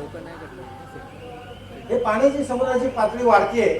मगाशी मी सांगितलं वरचं बर्फ वितळत आहे, ते नद्यांमधनं येत आहे पाणी, समुद्राचं पातळी वाढते. समुद्राच्या काही ठिकाणी, काही किनारी मोठ्या वस्त्या आहेत. त्या वस्त्यांमध्ये भविष्य काळात पाणी शिरण्याची शक्यता आहे. जर ह्या वस्त्या, समुद्र किनाऱ्याच्या वस्त्या या देखील धोक्यात येणार आहे. नेक्स्ट. आता हे तापमान कशा प्रकारे वाढतं हे एका ह्या ग्राफ मध्ये दिलेलं आहे. हा कार्बन डायऑक्साईडचं जे प्रमाण आहे हे 400-450 ppm किंवा 550 ppm हे जे दिलेलं आहे, असं जर वाढत गेलं पुढं, हवेमध्ये कार्बन डायऑक्साईड वाढतच गेला तर काय घडणार आहे? तर साधारणपणे 400 पर्यंत गेलं प्रमाण तर 0.8 ते जवळजवळ 2.4 डिग्री सेल्सिअसनी हे आपलं तापमान, सध्याचं तापमान वाढणार आहे. 450 झाल्याबरोबर 3.1% पर्यंत हे प्रमाण वाढू शकतं. 550 पर्यंत जर प्रमाण झालं म्हणजे 0.05%, 550 ppmv किंवा ppm म्हणजे 0.05% पर्यंत वाढलं. 0.03 to 0.05 0.0 मध्ये चाललोय आपण.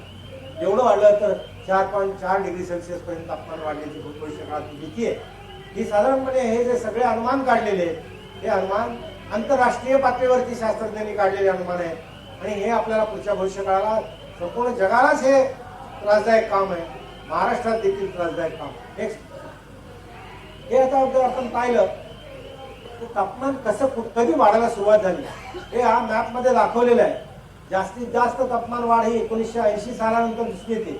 हे वाढलेलं तापमान इथे दिसतंय तुम्हाला उत्तर गोलार्धात, मध्य गोलार्धात. 1980 सालानंतर हे सगळे परिणाम आपल्याला मोठ्या प्रमाणात जाणवले.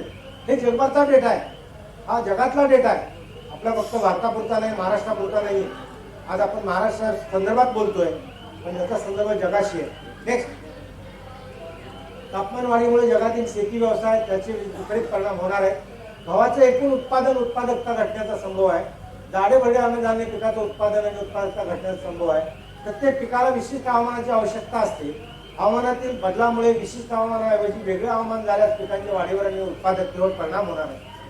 जसं आपलं हे आहे आपलं म्हणजे आपल्याला देखील बीपी मोजला जातो. बीपी, लोअर बीपी आपला एवढा पाहिजे, हायर बीपी याच्या पुढे जास्त नाही पाहिजे. तसं या पिकांच्या बाबतीत देखील कमाल तापमान किती पाहिजे, किमान तापमान किती पाहिजे, हे सर्व पिकांचं वेगवेगळं आहे. आणि त्याचं जरा जरी क्रॉस झालं की त्याचं उत्पादकतेवर परिणाम होतो. नेक्स्ट, हे असं झालं म्हणजे ही पिकं याच्यावर परिणाम होणार आहे. गव्हाच्या उत्पादनावर जगातला परिणाम होणार आहे, भाताच्या उत्पादनावर परिणाम होणार आहे, मक्याच्या उत्पादनावरती जगातला परिणाम होणार आहे. कोर्स ग्रेन प्रोडक्शन मध्ये जे काही जाडी फळी धान्य आहे त्याच्यावर परिणाम होणार आहे. उदाहरणार्थ मूग असेल, उडीद असेल, मटकी असेल. आपल्या एक लक्षात आलं असेल, गेल्या वर्षी देखील मोठ्या प्रमाणात आता 2013 पाऊस झाला तेव्हा खूप लोकांनी मटकी, मूग, उडीद, चवळी पिकं पेरली, पण सारखाच पाऊस राहिला आणि त्या पिकांचं देखील नुकसान. म्हणजे त्या कारणानं पिकांचं उत्पादकता घटणं किंवा नुकसान होणं हा हवामान बदलाच्या परिणामाचं मूळ कारण. नेक्स्ट, हे आता जर आपण पाहिलं कोणत्या देशांमध्ये काय घडणार आहे त्याचा साधारणपणे अंदाज काढलेला आहे. त्याच्यामध्ये काही देशांमध्ये उत्पादन वाढणार आहे, काही देशांमध्ये कमी होणार आहे. हे ग्राफ वरून आपण दाखवलेलं आहे. इन्क्रीज मध्ये ते डार्क काळे जे दाखवले तिथं उत्पादन वाढणार आहे, तर आडव्या रेषा जिथं दाखवलंय तिथं उत्पादन घटणार आहे. हे नकाशामध्ये दाखवलंय, जगाचा नकाशा आहे. नेक्स्ट, तर आपण महाराष्ट्राचा जर विचार केला, महाराष्ट्रामध्ये 9 हवामान विभाग आहे. या 9 हवामान विभागामध्ये प्रत्येक हवामान विभागाचं हवामान वेगळं आहे. आता आपण जे काय आपण संशोधन होतं सगळं होतं, सगळ्यांना शिफारस केलं जातं, परंतु आमच्या हवामान तज्ञाच्या मते प्रत्येक विभागामध्ये आपल्याला नवीन वेगळ्या पद्धतीचं संशोधन आणि नवीन वेगळ्या पद्धतीच्या जाती याचा आपल्याला विचार करावा लागतो. त्यासाठी 4 कृषी विद्यापीठांचं आपण जे काय केली आणि पुढे 6 विद्यापीठं होणार आहेत, त्यासाठीच त्याचा प्लॅन आहे. परंतु त्या अनुषंगानं हवामानाचा विचार लक्षात घेऊन संशोधन व्हायला पाहिजे. बऱ्याच वेळेला आमचे संशोधक देखील हवामान कशाला विचार करायचा आहे, करा संशोधन, आणि मग नंतर त्यातनं काही निष्पन्न चांगल्या गोष्टी निष्पन्न न होता फक्त संशोधनावर खर्च होतो, असं पुढचं भविष्यकाळात घडू नये असं विद्यापीठाने देखील जागृत राहिलं पाहिजे. कारण विद्यापीठातले शास्त्रज्ञ, विद्यापीठातले प्राध्यापक हे देखील हवामानाच्या बाबतीत जागृत पाहिजेत असं माझं मत आहे. नेक्स्ट, हे आता पाऊस जर आपण पाहिला, पावसात देखील फरक आहे महाराष्ट्रामध्ये. हा मधला जो पट्टा आहे पांढरा दिसतोय तो दुष्काळी पट्टा आहे. विदर्भाचा पट्टा बघा, विदर्भात जो असा काळा पहिला सुरुवातीला भाग दाखवलाय त्या पुढचा लाल दाखवलाय. तिथं 2000 मिलीमीटर पर्यंत पाऊस पडतो, तो आहे गोंदिया वगैरे ते. आणि इकडं चंद्रपूरला आणि गडचिरोलीला देखील पाऊस चांगला आहे. बाकी सर्व विदर्भात चांगला पाऊस आहे. परंतु या चांगल्या पावसाचा देखील परिणाम त्याच्यावरती पावसाच्या सायकलवर हवामान बदलाचे परिणाम साखळ दिसून येते आणि विदर्भातल्या शेतीला देखील हवामान बदलाचे फटके दिसतात. नेक्स्ट, हा आता मी तुमच्यापुढे एक मुद्दा काही गोष्टी मांडल्या की गेल्या 30 वर्षाचा मी हवामानाचा अभ्यास केलेला आहे प्रत्येक ठिकाणचा. पुणे, सोलापूर, धुळे, पाडेगाव, निफाड, कोल्हापूर, राहुरी, जळगाव, कराड, अकोला, यवतमाळ, सिंदेवाई, नागपूर, दापोली आणि परभणी. काय दिसून आलंय मला इकडे बघा, सिंदेवाईला 30 वर्षापैकी 20 वर्ष पावसात अनिश्चितता होती आणि कमी पाऊस झालेला आहे सरासरीपेक्षा. हा हे रेकॉर्ड दाखवतो. ह्या रेकॉर्डचा आपण कुठेतरी विचार केला पाहिजे की जिथं जास्त धोका आहे कमी जास्त पाऊस होण्याचा किंवा कमीच पाऊस होण्याचा जास्त धोका आहे. नागपूरला 14 वेळा हे घटना घडलेल्या आहेत की सरासरीपेक्षा नागपूरला देखील पाऊस गेल्या 30 वर्षाचा अभ्यास केल्यानंतर 14 वर्ष सरासरीपेक्षा पाऊस कमी झालेला आहे नागपूरला. याचा अर्थ काय की 50% वर्ष आपल्याला अशी आहेत की जी कमी पावसाची आहेत आणि 50% वर्ष अशी आहेत की सरासरी एवढी किंवा सरासरीच्या वरती पावसाची. ज्या वर्षी पावसात कमी पाण्यावरती आपल्याला पिकं घ्यायची असं जर आधी आपल्याला कळलं त्याच्यासाठी वेगळ्या जाती असायला हव्या आहेत, वेगळी बियाणं उत्पादकता असायला हवी किंवा दोन्ही सीझनला व्यवस्थित ऍडजस्ट करेल कमी पाऊस झाला तरी ऍडजस्ट करेल अशा जातीची निर्मितीची गरज आहे. या बाबतीत मला तुम्हाला अजून एक महत्वाची गोष्ट सांगायची. महाराष्ट्रामध्ये 1940 साली ब्रिटिश काळामध्ये मालदानी 35-1 या ज्वारीची जात पुढे आली. आजही मालदानी 35-1 2013 पर्यंत आम्ही चाललोय. नवीन जात त्याला तोडीस तोड जात दुष्काळाला तोंड देईल अशी जात आमच्याकडे निघालेली नाही. ज्या निघाल्या त्या टेस्ट केल्या, परंतु तरी शेतकरी मालदानी 35-1 सोडायला तयार नाही. याचा अर्थ सरळ आहे की मालदानी 35-1 शेतकऱ्यांच्या खात्रीला उतरलेली जात आहे. अशा जातींची निर्मितीची, तोड जातींची निर्मितीची गरज आहे. विद्यापीठांच्या संशोधनामधून अशा तोड जाती पुढे येणं गरजेचं आहे. आणि त्या जर आल्या तरच शेतकऱ्यांचं पुढचं भविष्य करणारा पुढचा शेतकरी. अशा दोन्ही गोष्टीची सांगड याला बसण्याची गरज. हा एक भाग मी तुम्हाला तुमच्यापुढे मुद्दाम मांडला की साधारणपणे दरवर्षी कसं घडतंय. म्हणजे या वर्षी जे घडलं तसं पुढचं वर्ष असेल असं नाही, हे लक्षात ठेवलं पाहिजे. निश्चितपणे काहीतरी वेगळं चित्र असणार. मग काय असणार आहे हा अंदाजाच्या टप्प्यातून आपल्याला माहिती मिळते. नेक्स्ट, आता हा एक जो भाग मी दाखवलाय की जून, जुलै, ऑगस्ट, सप्टेंबर मध्ये जर आपण पाहिलं पाऊस कसा कमी जास्त होतोय. म्हणजे प्रत्येक महिन्याला आपण असं अपेक्षित धरतो की काही वेळेला IMDनं दिलं की नॉर्मलच्या जवळपास, की आम्हाला असं वाटतं की सर्व महिने नॉर्मलच्या जवळपास. वस्तुस्थिती तशी घडत नाही. आणि मग हे मी चित्र गेल्या 30 वर्षाचा काही प्रत्येक स्टेशनचा अभ्यास केलेला आहे. त्यात असं दिसून आलंय की काय वेळेला जूनमध्ये 15 वेळेला जूनमध्ये पाऊस कमी झाले 30 वर्षापैकी. जुलैमध्ये ती फ्रिक्वेन्सी साधारणपणे 7 वर्षांची आहे. ऑगस्टमध्ये ती फ्रिक्वेन्सी जवळजवळ 15 वेळांची आहे.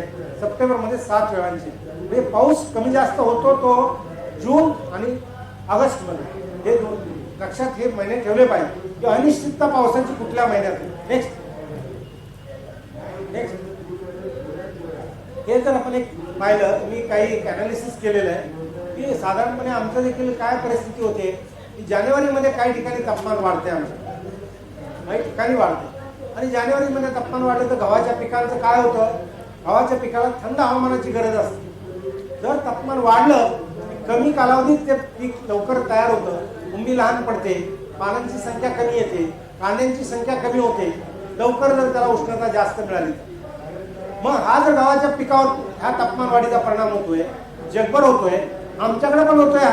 हा ग्राफ जानेवारी महिने दिले, खाली आठवडे दिले, वीक्स दिले. एक पहिला आठवडा, दुसरा, तिसरा आठवडा हे दिले. वर्षाचे 52 आठवडे. पहिले जे 1, 3, 5, 7 जानेवारी फेब्रुवारी पर्यंत तापमान वाढ ग्राफ दाखवतो. हा तापमान वाढीचा परिणाम हा राज्यामध्ये देखील दिसून येतोय. आणि तो जर आपण निग्लेक्ट केला, दुर्लक्षित केला तर परिणाम होणार ते होणारच आहे. शेतीवरती मोठे परिणाम होणार आहेत, शेतकऱ्यांच्या जीवनावर परिणाम होणार आहे, हे त्याच्यावरनं दिसतं. दुसरा कुठं आहे परिणाम ते सांगतो. ऊसाच्या पिकाच्या पाठीमागे आता बरेच कारखाने आहेत सगळं. जेव्हा टेम्परेचर्स मध्ये काही फरक पडतो, मिनिमम टेम्परेचर स्पेशली जेव्हा अत्यंत कमी तापमान काय वेळेला येतं की नोंदलं जातं 5 डिग्री, 6 डिग्री, 7 डिग्री असं वेळेला थंडीमध्ये नोंदलं जातं, तेव्हा देखील ऊसाच्या वाढीवर परिणाम होतो. ऊसाच्या साखरेवरती देखील निर्मितीवर परिणाम होतो. ऊसाला साधारणपणे 10 डिग्री सेल्सिअसच्या दरम्यान किमान तापमान असावं लागतं, स्थिर असावं लागतं. कोल्हापूरमध्ये तशा प्रकारचं तापमान मिळतंय मिनिमम टेम्परेचर, म्हणून तिथलं साखर निर्मिती सगळ्यात जास्त आहे. कोल्हापूरमधली साखर निर्मिती ऊसाच्या बाबतीमध्ये जर पाहिलं 12%, 13%, पश्चिम महाराष्ट्र 11%, विदर्भ 10%. का हे थंडीतलं जे प्रमाण मिनिमम टेम्परेचर, अजून खाली टेम्परेचर इथे येते विदर्भामध्ये. ह्या सगळ्या गोष्टी समजून घेतल्या पाहिजे की आपली साखर निर्मितीत साखर प्रमाण कमी का, कोल्हापूरचं का जास्त. कोल्हापूरचं हेक्टरी सरासरी ऊस उत्पादकता आहे, एका शेतकऱ्यांनी रेकॉर्ड केलेलं आहे, जे देशातलं रेकॉर्ड आहे, 464 टन हेक्टरी. त्याला कारण तिथलं हवामान, एखादं पीक किंवा एखाद्या पिकाची उत्पादकता जास्त काय येते त्याला हवामान मुख्य जबाबदार आहे. किती खतं घाला, किती बाकीचं खर्च करा, त्यामुळं आपल्याला फायदा होतो असं नाही. हवामानाने साथ दिली, हवामानाचा फायदा झाला तर आपला फायदा होतो. मग जर ज्या वेळेला हवामान साथ देत नसेल तेव्हा कुठलं शेती व्यवस्थापन करायचं, हा आपला आजच्या चर्चासत्राचा विषय आहे, तो आपण पुढे घेणार आहे.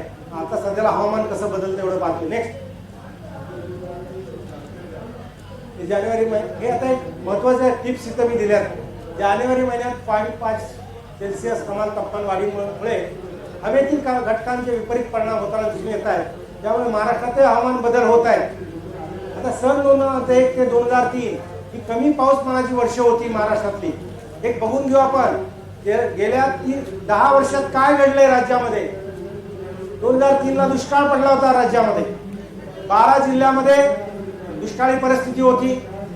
जनावरांना आता जसे छावण्या केल्या होत्या तसे 2003 मध्ये पण सरकारने कराव्या लागल्या होत्या सरकारला आणि जनावर जगवावी लागली होती. ही परिस्थिती 2003 मधली आहे. मानव आता त्या पुढची 2005, 6 आणि 7 ही अतिवृष्टीची महाराष्ट्रातली वर्ष होती. विदर्भात देखील खूप पाऊस झाला त्या 2005, 6, 7 ला. जमिनीचा पृष्ठ जे वरचा थर आहे मातीचा थर वाहून गेला. बरंच नुकसान विदर्भात देखील झालं. तसंच पश्चिम महाराष्ट्रात पण 2005, 6, 7 पण झालं. त्याची काही चित्र माझ्याकडे आहेत मी दाखवणार आहे तुम्हाला. 2005, 6, 7 ची म्हणजे अतिवृष्टी होणं, पाऊस नसल्यानंतर तर फार वाईट परिस्थिती असते. पण जास्त पाऊस झाल्यानंतर देखील काय हाल होतात माणसाचे, जनावरांचे आणि एकूण जीवनाचे हे पुढे आपल्याला दिसतंय. 2008 मध्ये आयला वादळाने, मगाशी मी सांगितलं आयला वादळ आलं आणि त्यांनी सगळा आपला मान्सूनचा जो ढगांची सिस्टीम होती ती सगळी अरबी समुद्रात दाबली. मान्सूनची वाट बघत बसायला आपल्याला जून पण गेला, जुलै पण गेला, ऑगस्ट मध्ये पाऊस सुरू झाला 2008. ही परिस्थिती हवामान बदलाच्या परिणामाने झालेली. 2009 मध्ये फियान वादळ येतात. हे फियान वादळ आलं अरबी समुद्राच्या बाजूला. मग ते जे कोकणपट्टीमध्ये जे त्यांनी धडक मारली आणि आंब्याचं प्रचंड नुकसान झालं, काही शेतीचं नुकसान झालं, काही छप्पर उडून गेली, ती माणसांचं राहणीमानाचं नुकसान झालं. 2008-9 ची परिस्थिती होती. यानंतर 2011 मध्ये लैला वादळ आलं, परंतु ते बाजूने निघून गेलं, त्यामुळे फारसा काय त्याचा परिणाम झाला नाही. 2012 मध्ये महासेन वादळ आलं, मोठं वादळ आलं ते. 2013 यावर्षी फैलीन वादळ पहिल्यांदा आलं. ते आलं ऑक्टोबरमध्ये, 12 ऑक्टोबरला हे वादळ आलं. त्याचा फोटो पण माझ्याकडे होता, मी तो डाउनलोड करून याच्यात नेमका घालू शकलो नाही. पण मी जे ऑब्झर्व करत होतो की 8 दिवस ते 10 दिवस आधी एग्रोवन मधनं आणि सकाळ तिथला पुण्याचा जो पेपर आहे दिलं होतं त्या हे वादळ येत आहे. वादळाची जी एकूण क्षमता होती ती फार मोठी चित्र दिसत होतं. हे सगळं आता सध्याला वरती सॅटेलाइट पिक्चरद्वारे त्याचे फोटो आपल्याला मिळतात. ते फोटो आपण पाहिले की आपल्याला घर बसल्या बघायला मिळतं की वादळ कुठल्या दिशेनं सरकतंय, कुठल्या दिशेनं जातंय आणि ते त्याचे फोटो 3-3, 4-4 तासांनी घेतले जातात. प्रत्येक 3-4 तासाचा फोटो आपल्याला बघायला मिळतो इंटरनेटवर. हे बघणं शक्य आहे. आता प्रत्येक माणसाला शक्य नाही म्हणून आम्ही लिहितोय मग ते फोटो देणं, माहिती देणं केले. मग त्यानंतर 22 नोव्हेंबरला आलं. त्यानंतर ते पुढचं लहर आलं. त्यानंतर मडी शेवटी 2013 आलं. किती वादळं निर्माण झाली 2013 मध्ये? 5 ते 6 वादळांची निर्मिती 2013 मध्ये झाली आणि सगळे हवामान बदलामुळे झाले. अतोनात नुकसान काही ठिकाणी झालेलं आहे. जे काही पूर्व किनारपट्टी आहे, पूर्व किनारपट्टीचा आंध्र प्रदेश, त्यानंतर कर्नाटकचा काही भाग आणि नंतर तामिळनाडूचा काही भाग, इथल्या लोकांचं नुकसान झालेलं आहे. ज्यांचं नुकसान झालं त्यांचं खूप झालेलं आहे. विदर्भात देखील त्यावेळेला पाऊस आलेला आहे त्याच्या अनुषंगाने. हे सगळे परिणाम आपल्याला दिसतात, हवामान बदलाचे परिणाम आहेत. नेक्स्ट, एकूणच कधी दुष्काळ तर कधी अतिवृष्टी, यावर महाराष्ट्रातली शेती व्यवसाय वेगवेगळे परिणाम दिसून आले. यावर राज्यात वेगवेगळ्या ठिकाणी त्याचे परिणाम कसे दिसून आले याचा आढावा घेताना खालील बाबी ध्यानात घेणं महत्त्वाचं आहे. हवामानातील बदलाची शेती व्यवसायावर झालेले परिणाम. महाराष्ट्रातील सन 2003 हे सदृश दुष्काळी परिस्थिती राज्यात जनावरांसाठी महाराष्ट्र सरकारने छावण्या लावल्या. नेक्स्ट, सन 2005 मध्ये 26 जुलैला जो मुंबईला पाऊस सुरू झाला तो दुसऱ्या दिवशी पहाटे 27 जुलैपर्यंत टिकला आणि त्यांनी फार मोठं मुंबईचं जनजीवन विस्कळीत केलं. मुंबई शहरात 26 जुलै किती पाऊस झाला? 94 सेंटीमीटर एवढा पाऊस झाला एका 24 तासाच्या आत. आणि हा एवढा मोठा पाऊस झाल्यानंतर नेक्स्ट ही मुंबईची परिस्थिती निर्माण झाली. गाड्या पुरामध्ये अडकल्या, मोठ्या प्रमाणात नुकसान झालं. मुंबईचं त्यावेळेला फारच मोठं नुकसान झालं. हा हवामान बदलाचा परिणाम. नेक्स्ट, मनुष्यहानी झाली. नंतर नद्या देखील इकडे करून वाहू लागल्या. नेक्स्ट, 7 एप्रिलला जे अकोल्याला मोठा पाऊस झाला, वादळ झालं. अकोल्याच्या एका शेतकऱ्याच्या शेतामध्ये सोयाबीन काढलेले जे मोठी गंज ठेवले होते, पीक होता, सगळा भिजून गेला. अनेकांचं नुकसान विदर्भातल्या शेतकऱ्यांचं त्या दिवशी झालेलं आहे. 7 एप्रिल 2006 ला अचानक पाऊस सुरू झाला. एप्रिल महिना, उन्हाळ्याचे दिवस, असं काय वाटत नव्हतं पाऊस होईल. अचानक पाऊस झाला आणि नुकसान झालं. नेक्स्ट नेक्स्ट सांगली परिसरात ही अशी परिस्थिती कोल्हापूर परिसरात देखील अतिवृष्टी झाली. नेक्स्ट नेक्स्ट नेक्स्ट ही कोल्हापूरचे सगळे फोटोग्राफ्स आहेत. नेक्स्ट किंवा नेक्स्ट नेक्स्ट हे बारामती भागामध्ये काही गव्हाचं पिकं झोपली गेली ती वादळाच्या वाऱ्याने शेवटी काढणीच्या वेळेला असं नुकसान झालं की पदरात धान्य देखील पडणं मुश्किल झालं. नेक्स्ट नेक्स्ट नेक्स्ट नारायणगाव ठिकाणी 6 जूनला जो मान्सून कधी येतो, जूनच्या दरम्यान येतो. 6 ते 7 जून ही आपली शेड्यूल तारीख आहे.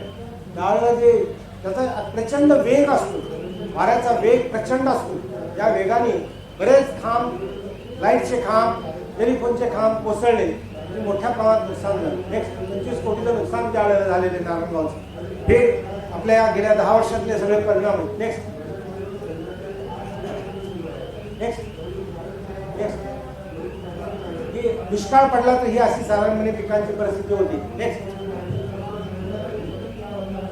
म्हणजे विमा कंपन्या आणि शेतकऱ्याची गुंतवणूक याच्या संदर्भातला हा पण विषय आहे. नेक्स्ट नेक्स्ट हे आता एकूण हे आहे IMD भारताचा हवामान विभागाचं ऑफिस पुण्याला आहे.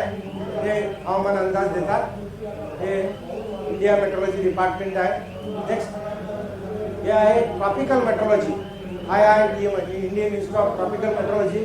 हे विषुववृत्तीय पट्ट्यातलं आणि त्याला 20 अंश वरती म्हणजे उत्तरेकडे 20 अंश दक्षिणेकडचं तिथलं हवामान हे रेकॉर्ड जगभरचं करतं. नेक्स्ट हा आहे आमचा विभाग, जो हवामान विभाग म्हणून तिथून आम्ही अंदाज आतापर्यंत दिले. नेक्स्ट हे आपण एक मान्सून मॉडेलची निर्मिती केली होती, किंवा बेस सांगतोय केलेली आहे. नेक्स्ट साधारणपणे पृथ्वी भोवती स्वतःभोवती फिरत असते. ती फिरत असताना तिथे सूर्याची जे होणारे कोन आहे त्या कोनामुळे हा मान्सूनचे सगळे ग्रोथ किंवा मान्सूनचं मुवमेंट किंवा मान्सूनची गती किंवा मान्सून कसा येतो. नेक्स्ट हे 22 डिसेंबरला सूर्य असतो, तो मकर वृत्तावर असतो. 22 डिसेंबर मकर वृत्तावरती सूर्य असतो. त्याची मुवमेंट किंवा त्याचं एकूण अँगल हा 21 मार्चला विषुववृत्तावरती अँगल येतो आणि 21 जूनला तो कर्कवृत्तावरती पोहोचतो. त्याचा अँगल ज्या प्रमाणात हा सूर्य जसा तो मुवमेंट पुढे करत जातो तसं खालची हवा तापवली जाते. खालची हवा तापली की लो प्रेशर तयार होतो, कमी दाबाचं क्षेत्र तयार होतं. कमी दाबाचं क्षेत्र तयार झालं की वारे पुढे सरकायला सुरुवात होते. म्हणजे सूर्याचं हे भ्रमण, पृथ्वीचं भ्रमण आणि सूर्याभोवती आणि सूर्याचा होणारा कोन हा संपूर्ण मान्सूनच्या आगमनाला आणि मान्सूनच्या परतीला देखील तो जबाबदार आहे. कारण परत तुम्ही पाहिलं तर 22 सप्टेंबरला सूर्य पुन्हा विषुववृत्तावर येतो आणि पुन्हा तो 22 डिसेंबरला मकर वृत्तावर पोहोचतो. तर परतीचा मान्सून देखील त्याच दिशेने जातो. त्याला कारण सूर्याचं भ्रमण दक्षिणायन सुरू होतं. सुरुवातीला उत्तरायण असतं, नंतर दक्षिणायन असतं. नेक्स्ट तर पुण्याचा एक ग्राफ मी तुम्हाला दाखवतोय. 1825 सालापासून ते 2005 सालापर्यंत हा ग्राफ आहे. त्यात काय दिसतं आपल्याला चित्रात, काही वर्ष इतका पाऊस झालेला आहे, पुण्याला पूर्वी देखील झालेला आहे आणि तसं प्रमाण जर पाहिलं तर काही वेळेला कमी पण पाऊस झालेला आहे. परंतु ही ग्रॅव्हिटी आत्ताची जी स्थिती आहे त्यापेक्षा वेगळी आहे. कारण आता फ्रिक्वेन्सी 10 वर्षातली आपण फ्रिक्वेन्सी मगाशी काढली. याच्यात जर फ्रिक्वेन्सी पाहिली तर 50 वर्षानंतर एखाद्या वर्षी झालेलं घटना घडलेल्या आहे. पण आता 10 वर्षातच अनेक वेळा घटना घडू लागल्या. नेक्स्ट हे 2000, 2001, 2003 साली पाऊस सरासरीपेक्षा पाऊस कमी झालेला होता. म्हणून मग आम्ही ठरवलं की मान्सून मॉडेलची आपण स्वतः निर्मिती करावी. मान्सून मॉडेलची निर्मिती करून आपण जर का अंदाज दिले तर जास्त चांगलं होईल. त्याचा आपल्यालाही फायदा होईल, लोकांनाही फायदा होईल. आणि त्यानुसार आम्ही नेक्स्ट हे चालू केलं काम. हे 2003 मधला एक महाराष्ट्राचा मॅप आहे. हे लाल जेवढं दिसतंय तेवढे दुष्काळी जिल्हे आहेत. अमरावती आणि अकोला देखील आहे 2003 साली विदर्भातला. बाकी पश्चिम महाराष्ट्रातले जिल्हे यायला पाणी नाही, जनावरांना पाणी नाही, जनावरांना चारा नाही. अशी 2003 मध्ये स्थिती पहिल्यांदा बऱ्याच वर्षानंतर आली, 72 नंतर. मग छावण्या कराव्या लागल्या. आणि सांगलीची जर परिस्थिती पाहिली सांगलीला तर अत्यंत अपुरा पाऊस झालेला आहे त्या वर्षी 2003 मध्ये. ती स्थिती परत रिपीट झालेली आहे 2013 मध्ये. 2003 ते 2013 हा 10 वर्षाचा टप्पा आहे. 10 वर्षाच्या टप्प्यामध्ये 2003 नंतर पुन्हा भीषण दुष्काळ 2012 मध्ये आला. अशी स्थिती रिपीट झालेली आहे. लवकर लवकर अशी स्थित्यंतर होत आहेत, हे तुम्हाला हवामान बदलाच्या या परिणामावर दिसते. नेक्स्ट, आता नागपूर जिल्ह्याची जर भौगोलिक परिस्थिती पाहिली तर 21 डिग्री उत्तर अक्षांश व 79 डिग्री पूर्व रेखांशावरती नागपूर शहर वसलेलं आहे. समुद्र सपाटीपासूनची नागपूरची उंची आहे 274 साधारणपणे काही ठिकाणी मीटर, काही ठिकाणी 652 मीटर उंची काही ठिकाणी आहे. नागपूर जिल्ह्यामधला आपण बोलतोय. जास्तीत जास्त पाऊस इथं 2000 मिलीमीटर पर्यंत झालेला आहे. सरासरीनं नागपूरचा पाऊस 1200 मिलीमीटर आहे. कमीत कमी नागपूरला जे आतापर्यंत रेकॉर्ड आहे त्यातला पाऊस 600 मिलीमीटर झालेला आहे. जून महिन्यात 174 मिलीमीटर, जुलै महिन्यात 352 मिलीमीटर, ऑगस्ट महिन्यात 278 मिलीमीटर, सप्टेंबर महिन्यात 186 मिलीमीटर, ऑक्टोबर महिन्यात फक्त 61 मिलीमीटर. बघा आता जून मध्ये 174, जुलै आणि ऑगस्ट मध्ये जास्तीत जास्त पाऊस इथं नागपूर भागामध्ये होतोय. ऑक्टोबर मध्ये तो अतिशय कमी होतोय. म्हणून कपाशीच्या पिकाच्या ऐवजी दुसऱ्या पर्यायी पिकाला आपल्याला जावंच लागेल या भागासाठी. अशा प्रकारे आपल्याला अभ्यास करावा लागेल. सगळेच कपाशी करतात म्हणून आपण कपाशी करा आणि खड्ड्यात आपण जातोय आणि नंतर मग बाकीच्या गोष्टी घडतायत. व्यापाऱ्याची देणी राहत आहेत, सावकाराचं देणं राहत आहे, सगळी ओझी आपल्या डोक्यावर येत आहे. यासाठी आपल्याला शास्त्रीय पद्धतीने अभ्यास करून पीक पद्धतींचे बद्दल विचार करावा लागेल. सध्याच्या पीक पद्धतीत काय बदल करावा लागेल ते पुढे घेतलेलं आहे आपण, ते आपण पाहू. नेक्स्ट, तर नागपूर जिल्हा जमीन हवामान पिकं काळी खोल सुपीक कोरड्याची जमीन आहे. खरीप 92% खरीपात पेरण्या इथं होतात. 8% भाग फक्त रब्बीसाठी असतो. कारण मगाशी पाहिलं आपण ऑक्टोबरमध्ये पाऊस फार कमी आहे, त्यामुळे रब्बी कमी आहे. खरीपावरती जोर आहे. मग हवामान मे ते जून महिन्यात तापमान 48 अंशापर्यंत काय वेळेला जाते. हवामान डिसेंबर महिन्यात 6 डिग्रीपर्यंत तापमान खाली येत आहे. हवामानाच्या बाबतीत 70 मध्ये वाऱ्याचा वेग रेकॉर्ड झालेला आहे नागपूरचा 114 किलोमीटर पर ताशी. ते 70चा हा मोठा आहे. खरीप भात, ज्वारी, भुईमूग, सूर्यफूल, तीळ, तूर, सोयाबीन ही पिकं प्रामुख्याने घेतली जातात. रब्बी गहू, हरभरा, जवस, नगदी पिके, ऊस, कापूस आणि फळ पिके, संत्रा हे नागपूरच्या पिकांचं वैशिष्ट्य आहे. आता या सगळ्या रचनेमध्ये कुठलं पीक आपल्याला कशा पद्धतीने काय करावं लागेल तर तिथं आपण पुढे पाहणार आहोत. नेक्स्ट, तृणधान्यामध्ये उत्पादकता जर पाहिली, सरासरी उत्पादकता कंसात महाराष्ट्राची कंसात आहे, आपली नागपूरची पुढे दिलेली आहे. नागपूरची उत्पादकता भारताची त्या मानाने कमी आहे. त्यानंतर गव्हाची कमी आहे, खरीप ज्वारीची कमी आहे, रब्बी ज्वारीची कमी आहे. एकूण पर हेक्टर उत्पादन जर पाहिलं तर महाराष्ट्राच्या तुलनेत ते कमी आहे. नेक्स्ट, कडधान्यांच्या बाबतीत सुद्धा कमी आहे. तुरीच्या बाबतीत कमी आहे, हरभऱ्याच्या बाबतीत कमी आहे, उडदाच्या बाबतीत कमी आहे, मुगाच्या बाबतीत कमी आहे. ही उत्पादकता वाढवण्यासाठी आपल्याला प्रयत्न करावे लागणार आहेत नागपूरच्या भागात. नेक्स्ट, तेलबियाच्या बाबतीत पाहिलं तर तीच परिस्थिती आहे. आणि म्हणून आपल्याला खूप विचारपूर्वक नागपूर आणि विदर्भासाठी पीक पद्धती आणि जमिनींचा देखील अभ्यास करावा लागणार आहे. नेक्स्ट, नगदी पिकं त्याच्यामध्ये साधारणपणे उत्पादकता मी दिलेली आहे. कापसाची उत्पादकता देखील कमी आहे. नेक्स्ट, हवामान बदलानुसार पीक व्यवस्थापन हा एक आपण आता पुढे विषय चालू करतोय. आपण आतापर्यंत हवामान बदलाचे परिणाम, हवामान बदलाचे शेती क्षेत्रावर झालेले परिणाम, हवामान बदलाचे पिकांवर झालेले परिणाम पाहिले. पावसात जेव्हा खंड पडतात त्या बऱ्याच वेळेला शेतीचं नुकसान पावसात खंड पडल्यामुळे होतं. तर अशा वेळेला आपल्याला काय करावं लागेल, कंपार्टमेंट बंडिंग हा एक नवीन कन्सेप्ट आहे की ज्याच्यामध्ये मोठे मोठे आपण सारे किंवा मोठे मोठे वाफे पाडल्यासारखे पाडणे, त्याच्यामध्ये पेरणी करणे. म्हणजे जे काय पावसाचं पाणी पडेल त्या वाफ्यांमध्ये त्या साऱ्यांमध्ये राहील, पाणी इकडे तिकडे जाणार नाही. कमी पाऊस असणाऱ्या वर्षामध्ये काय तंत्रज्ञानाचा वापर करायचा आहे. कमी पावसाचं वर्ष हे आपल्याला आधीच कळू शकतं. जेव्हा टक्केवारी आपल्याला सांगितली जाते जून, जुलै, ऑगस्ट, सप्टेंबरमध्ये किती टक्के सरासरीचा पाऊस होणार आहे, तो जेव्हा अंदाज आपल्याला नागपूरचा येतो, अगर पूर्व विदर्भाचा येईल, अगर पश्चिम विदर्भाचा येईल, अगर महाराष्ट्रातल्या कुठल्याही जिल्ह्यातला जो अंदाज असेल त्या अंदाजानुसार आपल्याला नियोजन करावं लागेल. नंतर पिकांसाठी सरी वरली जेव्हा दुष्काळी मोठी परिस्थिती असेल, आपण पाहिलं मगाशी अर्धी वर्ष कमी पावसाची आहे महाराष्ट्रातल्या बऱ्याच जिल्ह्यांमधली ही परिस्थिती आहे. मग आपल्याला पिकांसाठी सरीवरंबे पद्धत वापरून सरीमध्ये पाणी जर साचलं, दुष्काळी वर्ष आहे असं आपल्याला गृहीत आलं तर सरीमध्ये पाणी साचलं तर त्या पाण्याचा उपयोग पिकाच्या वाढीसाठी करता येईल. 6 ओळीनंतर एक ओळ सोडा, तिथे सरी करा. म्हणजे आपण जर पेरणी केल्यानंतर एक जर आपल्याला ओळ आपली साबळी सोडायची त्यात एक सरी पाडायची, पावसाचं पाणी त्या सरीत मुरेल. ते सरीत मुरलेलं पाणी पिकाच्या वाढीसाठी उपयोगी पडेल. म्हणजे काही तंत्रज्ञान, टेक्नॉलॉजी, व्यवस्थापन बदलावं लागतं. त्या जुन्या पद्धतीनं आपल्याला शेती करून जमणार नाही. त्या जुन्या पद्धतीनं पीक उत्पादकता मिळणार नाही. उत्पादकता वाढवायची असेल, उत्पादन वाढवायचं असेल, शेती उत्पादन वाढवायचं असेल तर आपल्याला या पद्धती कराव्या लागतात. भात पिकासाठी 4 सूत्री पद्धती हे विदर्भातल्या पूर्व विदर्भासाठी गरजेची आहे. त्याच्यातून पूर्व विदर्भाचं भाताचं पिकाचं उत्पादन चंद्रपूरमधलं असेल आणि गडचिरोलीमधला असेल, अगर तिथला असेल तिथं वाढेल. पेरणीसाठी 18 जून ते 2 जुलै हा कालावधी आपण इथे दिलेला आहे. मान्सून वेळेत आला तर 2 जुलैपर्यंत आपण पेरणी उरकली पाहिजे.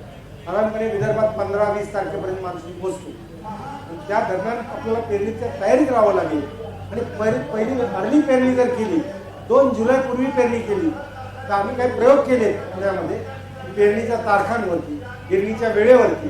जर लवकर पेरणी झाली, व्यवस्थित मान्सून आलाय असा अंदाज आले आपल्याला, तुम्ही व्यवस्थित पेरणी केली तर मला असं वाटतं की त्या पिकाचं उत्पादन जास्त आलेलं आहे दरवर्षी.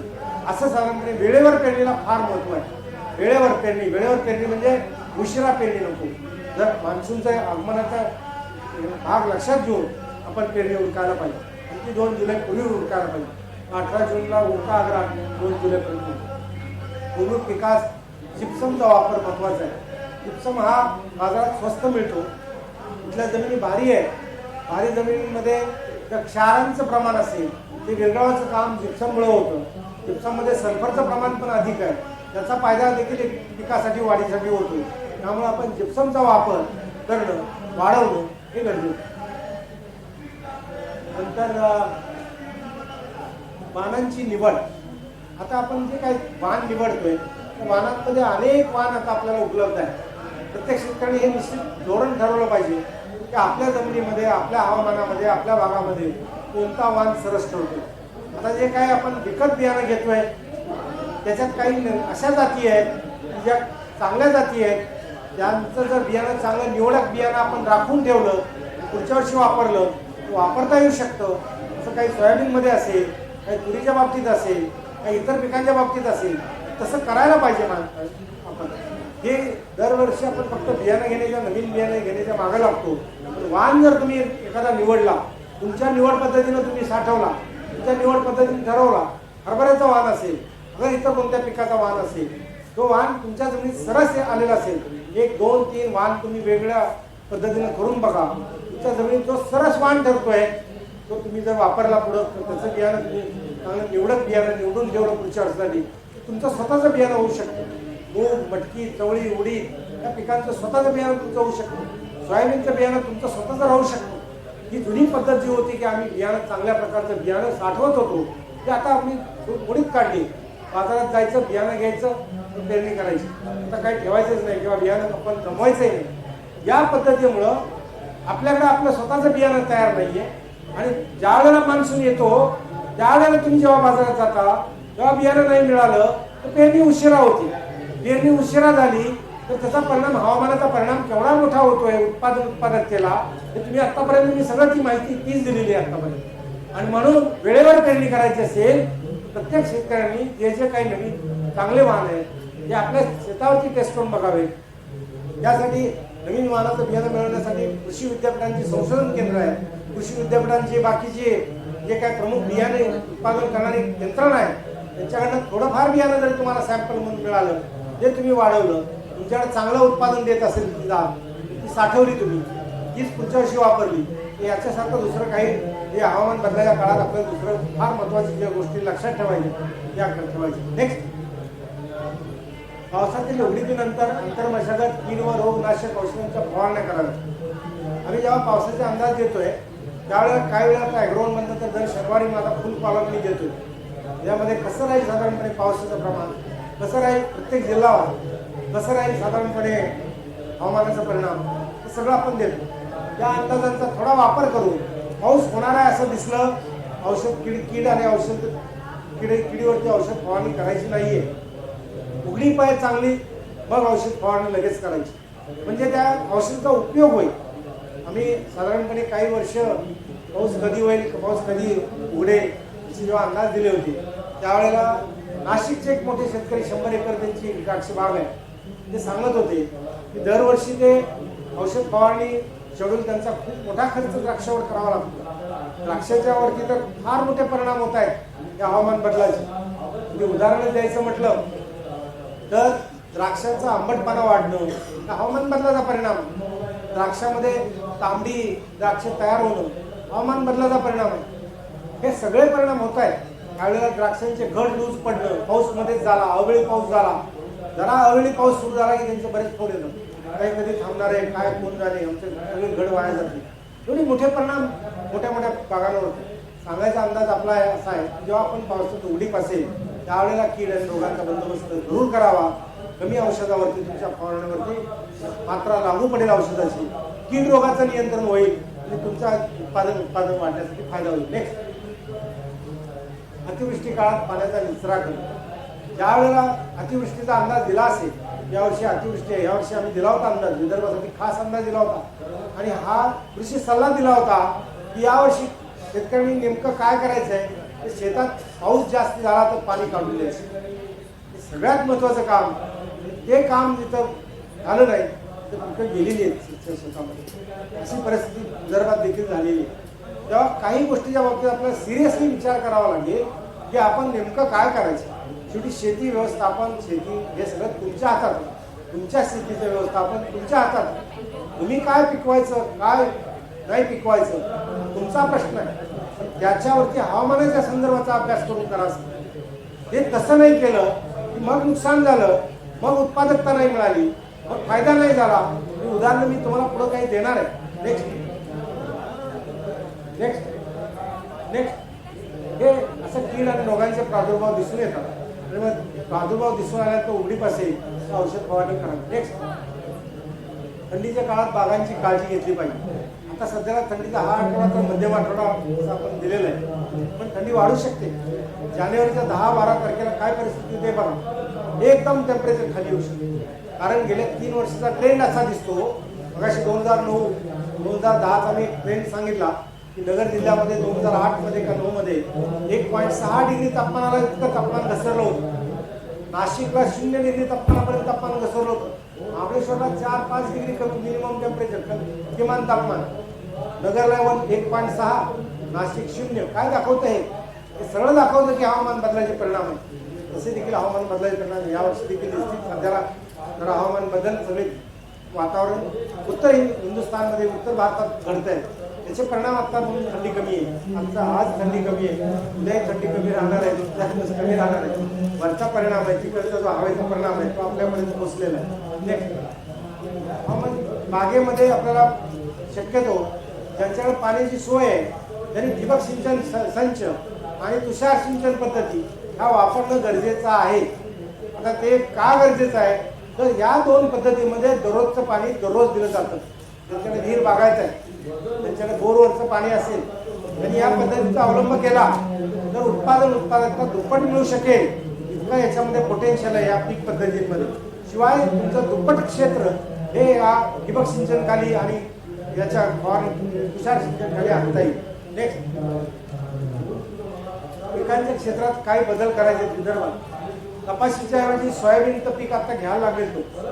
त्याबद्दल आम्ही जवळजवळ 95 सालापासून मी तरी बऱ्याच वेळेला याच्यावर सांगत होतो की सोयाबीन घ्या, सोयाबीन घ्या. कोणी सोयाबीन घेत नव्हती.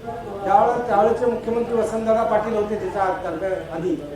त्यांनी जेव्हा डिक्लेअर प्रचार केला की सोयाबीन लागवड फायदेची, तेव्हा शेतकरी घ्यायला लागले सोयाबीन मोठ्या प्रमाणात. आता विदर्भाची परिस्थिती उलटी होत चाललेली आहे. जे सोयाबीन घेत आहेत गेल्या 4-5 वर्षाचं उत्पन्न जे होतं सोयाबीनचं पर हेक्टर ते आता घटलेलं आहे.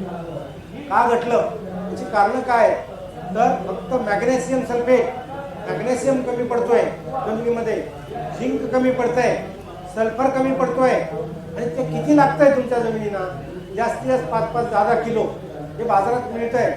झिंक सल्फेट बाजारात मिळतंय. त्यानंतर तुम्हाला सल्फर पण साधा सल्फर बाजारात मिळतोय.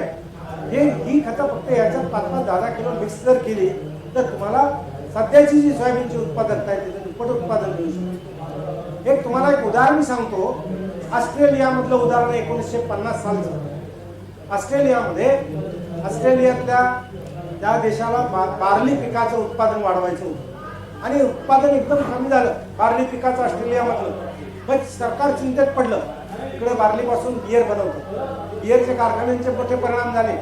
सरकारने एक जाहीर केलं, जो शास्त्रज्ञ याचं बरोबर उत्तर काढेल, हे उत्पादन दुप्पट असलेलं उत्पादन दुप्पटीवर का आलं त्याला आम्ही मोठं बक्षीस देऊ. वेगवेगळ्या शास्त्रज्ञांनी वेगवेगळे प्रयोग केले. कोणी नत्र वापरलं, कोणी स्फुरद वापरला, कोणी पोटॅश वापरला, कारण ही मुख्य अन्नद्रव्य आहे. एका शास्त्रज्ञांनी फक्त बोरॉन वापरला.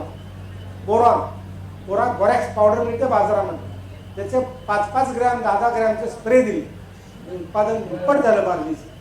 म्हणजे एवढ्या अल्पशा प्रमाणात लागणारी गोष्ट आहे, ती गोष्ट आपण जर द्यायचीच नाही आणि मग आम्ही म्हणायचं किंवा आमचं सोयाबीनचं विदर्भातलं उत्पादन कमी झालं. 20-20 क्विंटल काढलं आम्ही, 25 क्विंटल काढलं. आज आम्ही 5 क्विंटल 6 क्विंटल सरासरी का आलो.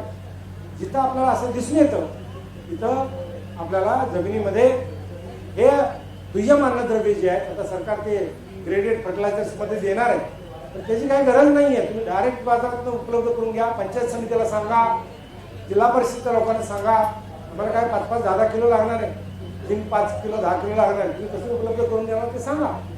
महाराष्ट्र सरकारचं कृषी विभागाचं काम आहे ते की ते उपलब्ध करून देणं. ते उपलब्ध झालं ते आता जे तुम्ही खतं घालताय त्याच्याबरोबर 5-5 10-10 किलो फक्त त्याच्याबरोबर त्या खताबरोबर 2.5 एकरला तेवढं खत वापरायचं मिक्स करून. ते वापरलं तुम्हाला दुप्पट उत्पादन मिळणार आहे. एकूण 16 प्रकारची अन्नद्रव्यांची पिकांना गरज आहे. नत्र असेल, स्फुरद असेल, पालास असेल, सल्फर असेल, पोटॅशियम असेल, फॉस्फरस असेल, नंतर झिंक असेल, बोरॉन असेल, कॅल्शियम असेल, मॅग्नेशियम असेल, नंतर आयर्न असेल, लोह, वेगवेगळी घटक आहेत. आणि सगळ्यात महत्त्वाची जे काय लागत आहे ते इतर हवामानामध्ये मिळणारे पण काही घटक आहेत. ह्या सगळ्या गोष्टींचा जर विचार केला तर सगळं उपलब्ध आहे, परंतु ही बाकीचे काही घटक उपलब्ध नाही. एक का कुठलाही घटक कमी पडला तर उत्पादकता निम्म्यावर येते. पिकांचं उत्पादन निम्म्यावर येण्याची कारणं काय आहेत, पिकांचं उत्पादन खाली येण्याची कारणं काय आहेत. 3 गोष्टी आहेत. एक हवामान, एक दुसरं हे अन्नद्रव्याची कमतरता. इथलं जे अगदी अल्पशा प्रमाणात लागणार आहे ते अन्नद्रव्यच जमिनीत नाही, त्याची कमतरता. आणि तिसरं म्हणजे जमीन जर खारवट झाल्या, क्षारवट झाल्या तर मग अन्नद्रव्य सोडून घेता येत नाहीत पिकांना. त्यासाठी जिप्समचा वापर जर केला, जिप्सम एकदम स्वस्त आहे, फार स्वस्त जिप्सम मिळतो. 2 क्विंटल 3 क्विंटल पर हेक्टर जिप्समचा वापर केला जमिनीमधले जे क्षार आहे ते विरघळून जातात आणि मग नंतर उपलब्ध अन्नद्रव्य पिकांना मिळतात. एवढ्या सोप्या पद्धती तुम्ही लक्षात ठेवा. हवामानाच्या संदर्भाने लक्षात ठेवा. हवामानाची अनुकूलता आणि बाकी घटकांची अनुकूलता लाभली तर आपण आपल्या शेतीत दुप्पट उत्पादन करू शकतो. जर का खाली आलं त्याला कारण हे 3 घटकांच्या संबंधित आहे. एक परत घ्या नाही. त्यानंतर कपाशीच्या ऐवजी सोयाबीन पीक आपण म्हटलं. घेवडा एक आहे, एक फ्रेंच बीन आहे. फ्रेंच बीन ज्याला घेवडा म्हणतो आपण, बाग्या घेवडा वगैरे. मी गणेश खेडला संचालक म्हणून काम करत होतो एका संशोधन केंद्र, 4-5 संशोधन केंद्राचा प्रमुख म्हणून. आणि आम्ही वरून या जातीचा बाग्या घेवड्याची एक जात निर्मिती केली. बुलढाण्याचे इथले शेतकरी पुण्याला आले आणि एक लेख टाकला होता की वरून हा बाग्या घेवडा चांगला आहे. ते तिथं आले, बियाणं घेतलं, वरून तो उत्पादन त्यांना 20 ते 25 क्विंटल प्रति हेक्टरी मिळालं. किती महिन्यात? 2 महिने. कपाशीचं पीक किती महिन्याचं आहे? 8-9 महिने. उत्पादन किती क्विंटलमध्ये? त्याचा हिशेब करा. आर्थिक पद्धतीने विचार करा. त्याला रिस्पॉन्स का मिळत नाही? त्याला हवामान पण मी सांगितलंय जबाबदार आहे. वर्षानुवर्ष कपाशी घेतली जाते आणि ज्या वेळेला पावसात खंड पडतात, पाऊस अपुरा होतो, तेव्हा उत्पादन घटतं कपाशी. आणि ह्या पिकांचं जर 2 महिन्याची पिकं आहेत, 3 महिन्याची पिकं आहेत, ती का आपण घेऊ नयेत? का पीक पद्धती आम्ही बदलू नये हवामानाच्या अनुषंगाने विचार करत असताना? नेमका हाच आजचा विषय आहे. आजचा विषय हाच आहे की हवामान बदलाच्या अनुषंगाने शेती व्यवस्थापन. तिथं आता आपण आलोय बरोबर. तर त्याबरोबर तुरीसारखं पीक आहे. तुरीचं पीक आपण घेतच असाल, परंतु तुरीचे भाव जर पाहिले तर ते काय घटलेले नाहीत कधी. फक्त दोनच गोष्टीची तुरीच्या बाबतीत काळजी घ्यावी लागते, ती म्हणजे समजा जर का कीड आली मोठ्या प्रमाणात तर त्यावेळेला औषध फवारणी करणं आणि कंट्रोल करणं. याच्यामध्ये काही नवीन नवीन किडी पण मिळत आहेत, किडीनं कीड मारणाऱ्या काही नवीन नवीन संदर्भ आहेत की जे विद्यापीठांशी संबंधित आहेत. म्हणजे त्याच्याबद्दल ते माहिती घ्या. तुरीचं पीक देखील फायदेशीर पीक आहे. जे जमिनीची ही तिन्ही पिकं, घेवडा असेल, सोयाबीन असेल, तूर असेल, तिन्ही पिकं जमिनीची सुपीकता पण वाढवतात आणि निश्चित तुम्हाला उत्पादन देतात. फक्त त्याच्यामध्ये एकच विचार करायला पाहिजे, पेरणी वेळेवर करा, काळजी न करा, कारण त्यावेळेला पाऊस असेल तरी पिकाचं नुकसान होऊ शकतं. या सगळ्या गोष्टीचा आपला स्वतःचा शेती, शेताकडचं हवामान, तिथलं पडणारा पाऊस याचं गणित बघून आपली पिकं त्यात बसवली पाहिजे. कोणतीही पिकं आपण घेण्यात काय अर्थ नाही. अडचणीत यायचं आपणच अडचणीत येतो निर्णय करू. तिसरं आहे मिरचीसारखं पीक की ज्या मिरचीपासून आपल्याला उत्पादकता चांगली मिळू शकते आणि मिरचीचा भाव पण चांगला कायम असतो. मक्याच्या पिकाला देखील आता भाव चांगला आहे आणि मक्याच्या पिकाचा देखील विदर्भातल्या शेतकऱ्यांनी विचार करायला पाहिजे. आणि इथं पाऊस 1000 मिलीमीटरच्या वरती पाऊस आहे, 850 मिलीमीटरच्या वरती पश्चिम भागात आहे आणि पूर्व भागात 2000 मिलीमीटरपर्यंत आहे.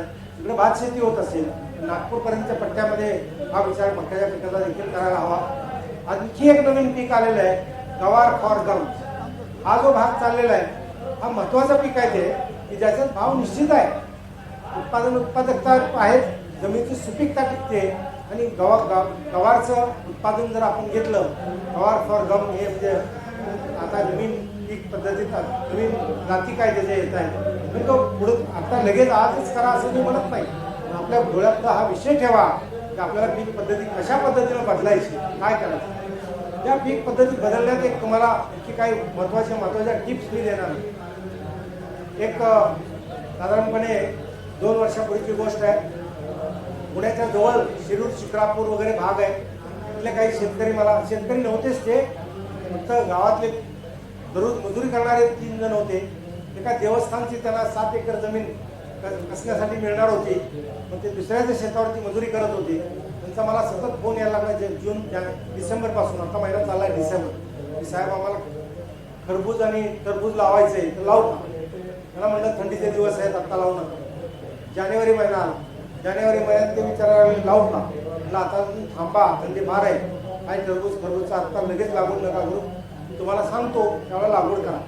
फेब्रुवारी महिना सुरू झाला, फेब्रुवारी अखेरला थंडी कमी झाली, आता लावून टाका म्हणलं. त्यांचे फोन सारखे येत होते, लावा म्हणले. 7 एकरवरती त्यांनी खरबूज लावलं, 6 एकरवरती. त्यांना 3 महिन्यामध्ये 8 लाख रुपये झाले पिकाला. की याला म्हणायचं हवामान बदलाच्या काळात देखील नदीचं सोनं कसं करायचं तेव्हा. कारण कसं आहे, आपल्याकडे शेती आहे, जमीन आहे, हवामान पण आहे चांगलं, नेमका हवामानाचा कसा बरोबर उपयोग करून घ्यायचा. आणि मग मी त्यांचे ॲग्रोवनमध्ये माहिती आली की डॉक्टर साबळे म्हणले बा आम्ही फेब्रुवारीत लावली आणि आम्हाला एवढा फायदा झाला की 8 लाख रुपये आम्हाला मिळाले.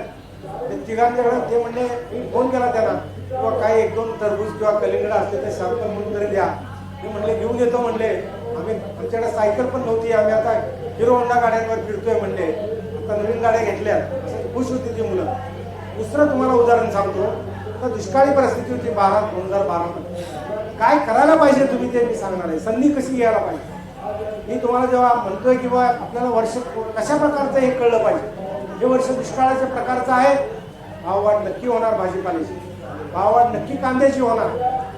दुष्काळी प्रकारचं वर्ष आहे का जास्त अतिवृष्टीचं वर्ष, त्याचा फक्त अंदाज बांधणं गरजेचं आहे.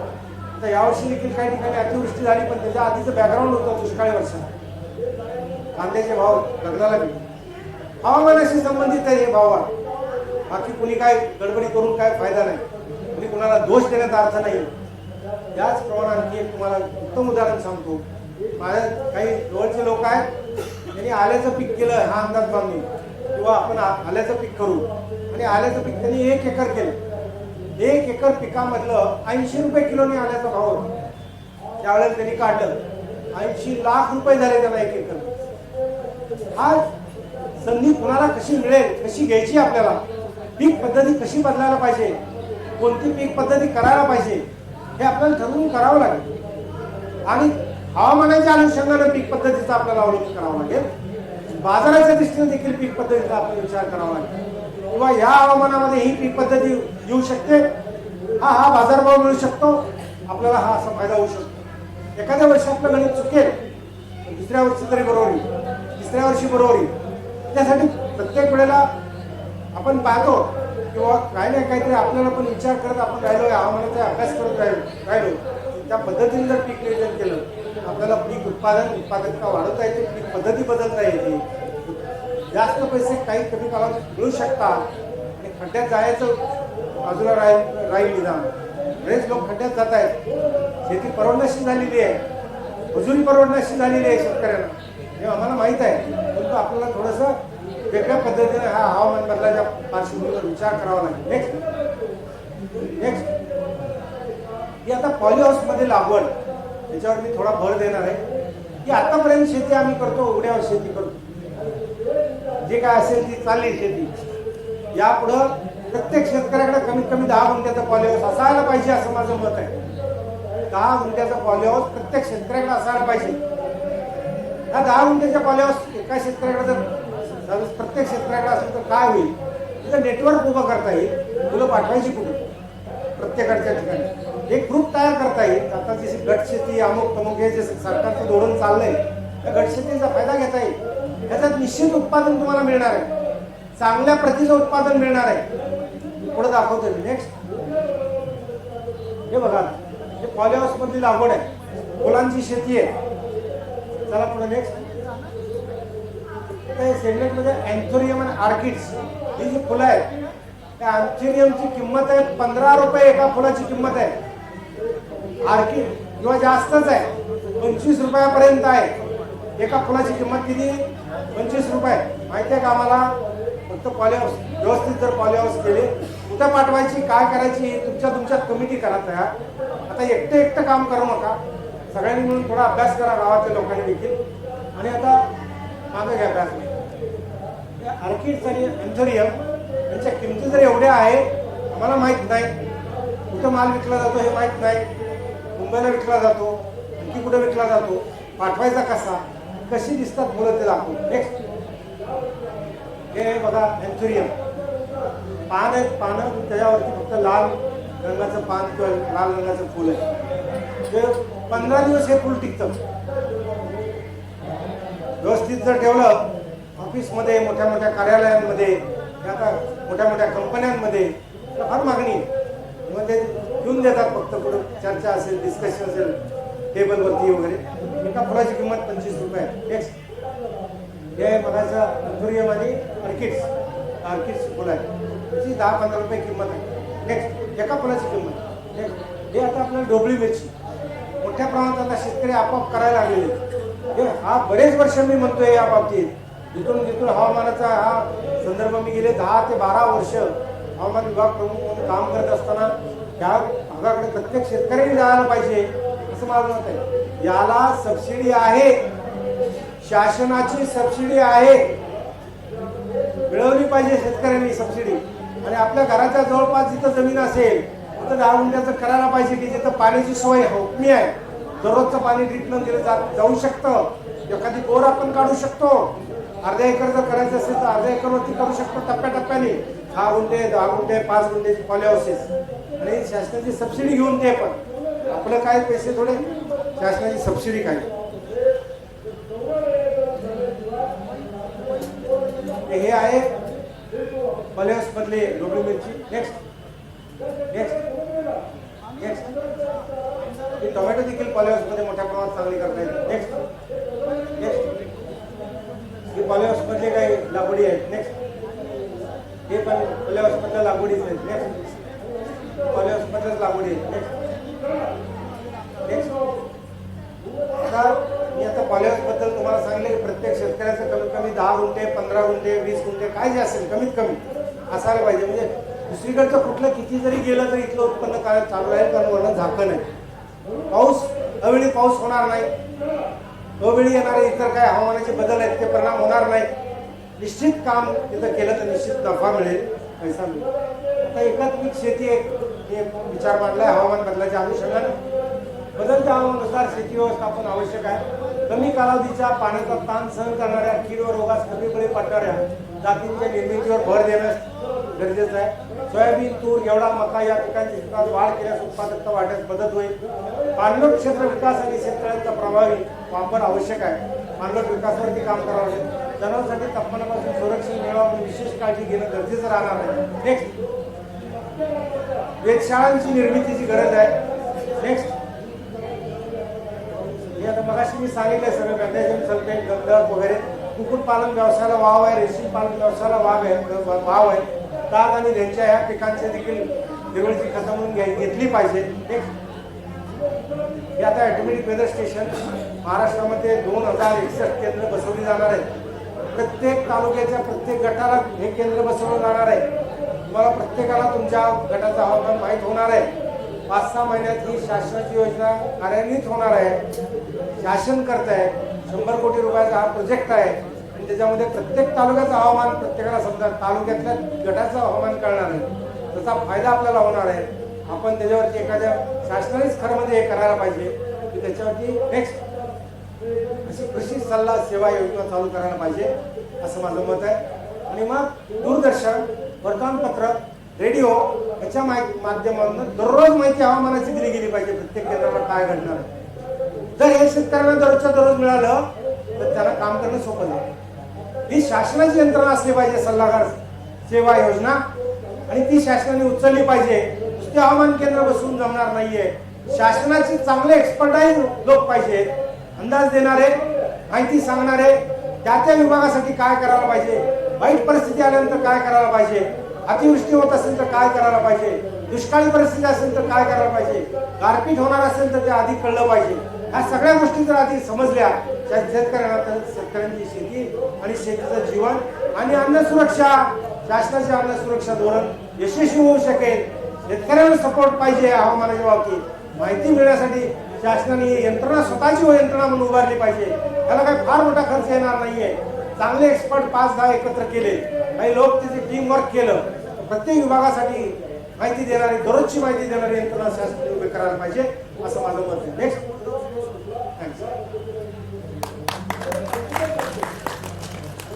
आपल्या काही शंका असल्या तर थोडक्यात विचारा, कारण मला एक चिठ्ठी आलेली आहे. तुमचा वेळ संपलेला आहे तरी पण शंका घेणार आहे.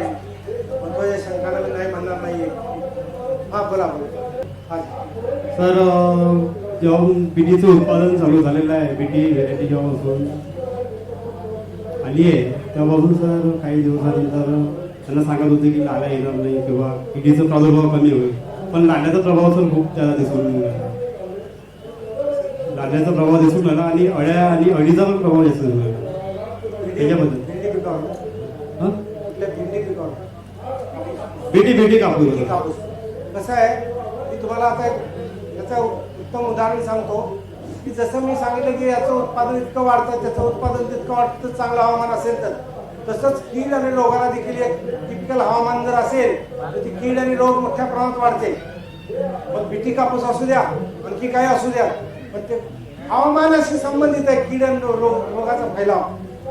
योग्य हवामान मिळालं की आज 5 दिसणाऱ्या अळ्या उद्या 50 होणार, पुन्हा 500 होणार तिसऱ्या दिवशी. हे हवामानाशी संबंधित आहे. हे अजूनही कोणी ठामपणे सांगत नाहीये, कारण हवामान हे कीड आणि रोग वाढायला कारणीभूत आहे. जर समजा एखाद्या मी उदाहरण सांगतो, मराठवाड्यामध्ये मी साधारणपणे ऑगस्ट महिन्यात उघडीप जेव्हा पडते 15 ऑगस्टच्या दरम्यान, तेव्हा सोयाबीनवर मोठ्या प्रमाणात कीड येईल हा अंदाज दिला होता आणि आली. अळी येईल, विदर्भात पण आली. मोठ्या प्रमाणात सोयाबीनचे पानं होऊन टाकली. ज्यावेळेला उघडीप असते, ब्रेक असते आणि हवामानात बदल होतात, त्यावेळेला या किडीची अंडी वेगाने बाहेर पडतात, अंडी फुटतात, अळ्या बाहेर पडतात. पुन्हा त्याचं मल्टिप्लिकेशन वेगाने होतं, फास्ट वेगाने. म्हणजे रात्री 2 दिवसात, 1-2 दिवसात, 3 दिवसात किंवा वाढ होते. हवामान अनुकूल असलं किडा रोगांचे जंतू वाढायला फैलावतं. त्यावेळेला तुम्ही काळजी घेतली पाहिजे. जेव्हा तुमच्या लक्षात येतं की असं असं आहे, कोणती औषध कोणतं थोडं मारायचं, तर एकच लक्षात ठेवा, किडीचं औषध किडीलाच मारा, रोगाचं औषध रोगालाच मारा. काही वेळेला हे दुकानदार रोगाचं औषध किडीला देतात, किडीचं औषध रोगाला देतात, कुठलंही औषध खपवतात. तसं करू नका. बरेचसे कृषी सल्ल्यामध्ये आम्ही देतो हे औषध वापरू. वाशी मधला लाल्याचं विचारतायत 1972 साली आम्ही एक संशोधन प्रकल्प केला होता पुण्यामध्ये. आमच्या असं लक्षात आलं की मगाशी आपण मॅग्नेशियम झिंक याच्याबद्दल जे बोललो तीच अन्नद्रव्य जमिनीत ह्या भारी काळ्या जमिनींमध्ये उपलब्ध होत नाहीत आणि पानं लाल होतात. त्याला जर तुम्ही ते स्प्रे दिले, जरी मगाशी म्हटलं मी बोरॉनच्या स्प्रेनी दुप्पट उत्पन्न झालं, तसं झिंक सल्फेट मॅग्नेशियम सल्फेट याचे स्प्रे द्या, लाल रंग कव्हर होऊन जाईल. फक्त अन्नद्रव्याची कमतरता आहे. जसं एखाद्याला कोट दिसतो माणसाला, तसं ह्या पिकाला लाल पानं होतं. अन्नद्रव्याची कमतरता आहे, बाकी काही नाही. मागं कोणीतरी विचारलं. नमस्कार सर, मी वाशिम डिस्ट्रिक्टमधून आलेलो. सर मला फक्त टरबूज आणि खरबूज पीक कधी लावायचं त्याबद्दल मी BSc शिकलेलो आहे. फक्त सर करायची इच्छा आहे पण माहिती नाही आहे की मग टरबूज खरबूज लावायचं कधी, त्यासाठी जात कोणती चांगली आहे ते याबद्दल माहिती पाहिजे. साधारणपणे तापमान 10 डिग्रीच्या मिनिमम तापमान आहे. मिनिमम एक कमाल तापमान किमान तापमान मी आता दररोज ॲग्रोमध्ये देतोय. दर शनिवारच्या ॲग्रोमध्ये असतं माझ्या आर्टिकलमध्ये. कुठल्या प्रत्येक जिल्ह्याचं कमाल किमान दिलेलं असतं तापमान. अपेक्षित असतं ते पुढच्या आठवड्यात कसं तापमान राहतं. किमान तापमान 10 डिग्रीच्या वरती गेलं फेब्रुवारीमध्ये जातं, तोपर्यंत कमी जास्त होतं. फेब्रुवारीच्या 10-15 तारखेपासून तुम्ही वॉचवरच पाहिजे लागवडीच्या. तापमान जसं वाढेल, किमान तापमान वाढायला लागलं असं दिसला, ट्रेंड दिसला तुम्हाला, कमाल तापमान पण एखाद्या डिग्रीने वाढतंय असं दिसलं तर तापमानावरती लक्ष ठेवा. तापमान वाढायला लागलं तुम्ही हे करा. आणि जसा उन्हाळा हंगाम हा टरबूज खरबूजला अत्यंत उपयुक्त आहे. थंडी असेल तर कुठलेही वेलवर्गीय पिकं मार खातात. थंडी असेल कोणतीही वेलवर्गीय पिकं मार खातात. लागवड करून उत्पादन कमी येतं. समजा जानेवारीत काही दिली, आम्हाला बाजार गाठायचा आहे, लवकर बाजार मिळवायचा आहे, लावलं जानेवारीमध्ये, पण अर्ध 50% उत्पन्न मिळेल. की 4 कलिंगडे म्हणायचे 2 कलिंगडे एखाद्या तुम्हाला असं घडेल. नेक्स्ट.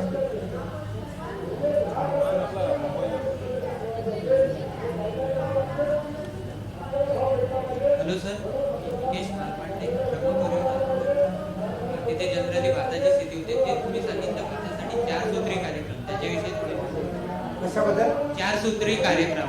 हा, भाताच्या 4 सूत्री कार्यक्रमामध्ये आपण पाहिलं पूर्वीची जी पद्धत होती किंवा नत्रस पुरत पालाश हे आताच्या ब्रिक्स तयार करतो आपण. त्या ब्रिक्समधनं 4 रोपांच्या मध्ये आपण जर ते घातलं तर ते व्यवस्थितपणे ते जी ब्रिक आहे ते सगळ्या बाकीच्या 4ही रोपांना मिळते. असं ते पहिल्यांदाच ब्रिक्स वापरायचे, जे याच्या नत्रस पुरत पालाशच्या ब्रिक्स तयार करायच्या आणि ते त्या वापरायच्या. ही एक पद्धत झाली. म्हणजे त्यातली 4 सूत्रीमधली खतं व्यवस्थित द्यायची. लागवड ही 2 ओळीमधलं अंतर, 2 रोपामधलं अंतर व्यवस्थित ठेवून करायची आणि तण आणि इतर नियंत्रण व्यवस्थित करायचं. 4 सूत्रीचा वापर केला तर भाताचं उत्पादन चांगलं मिळतं. आणखी कोणाला काही क्वेश्चन?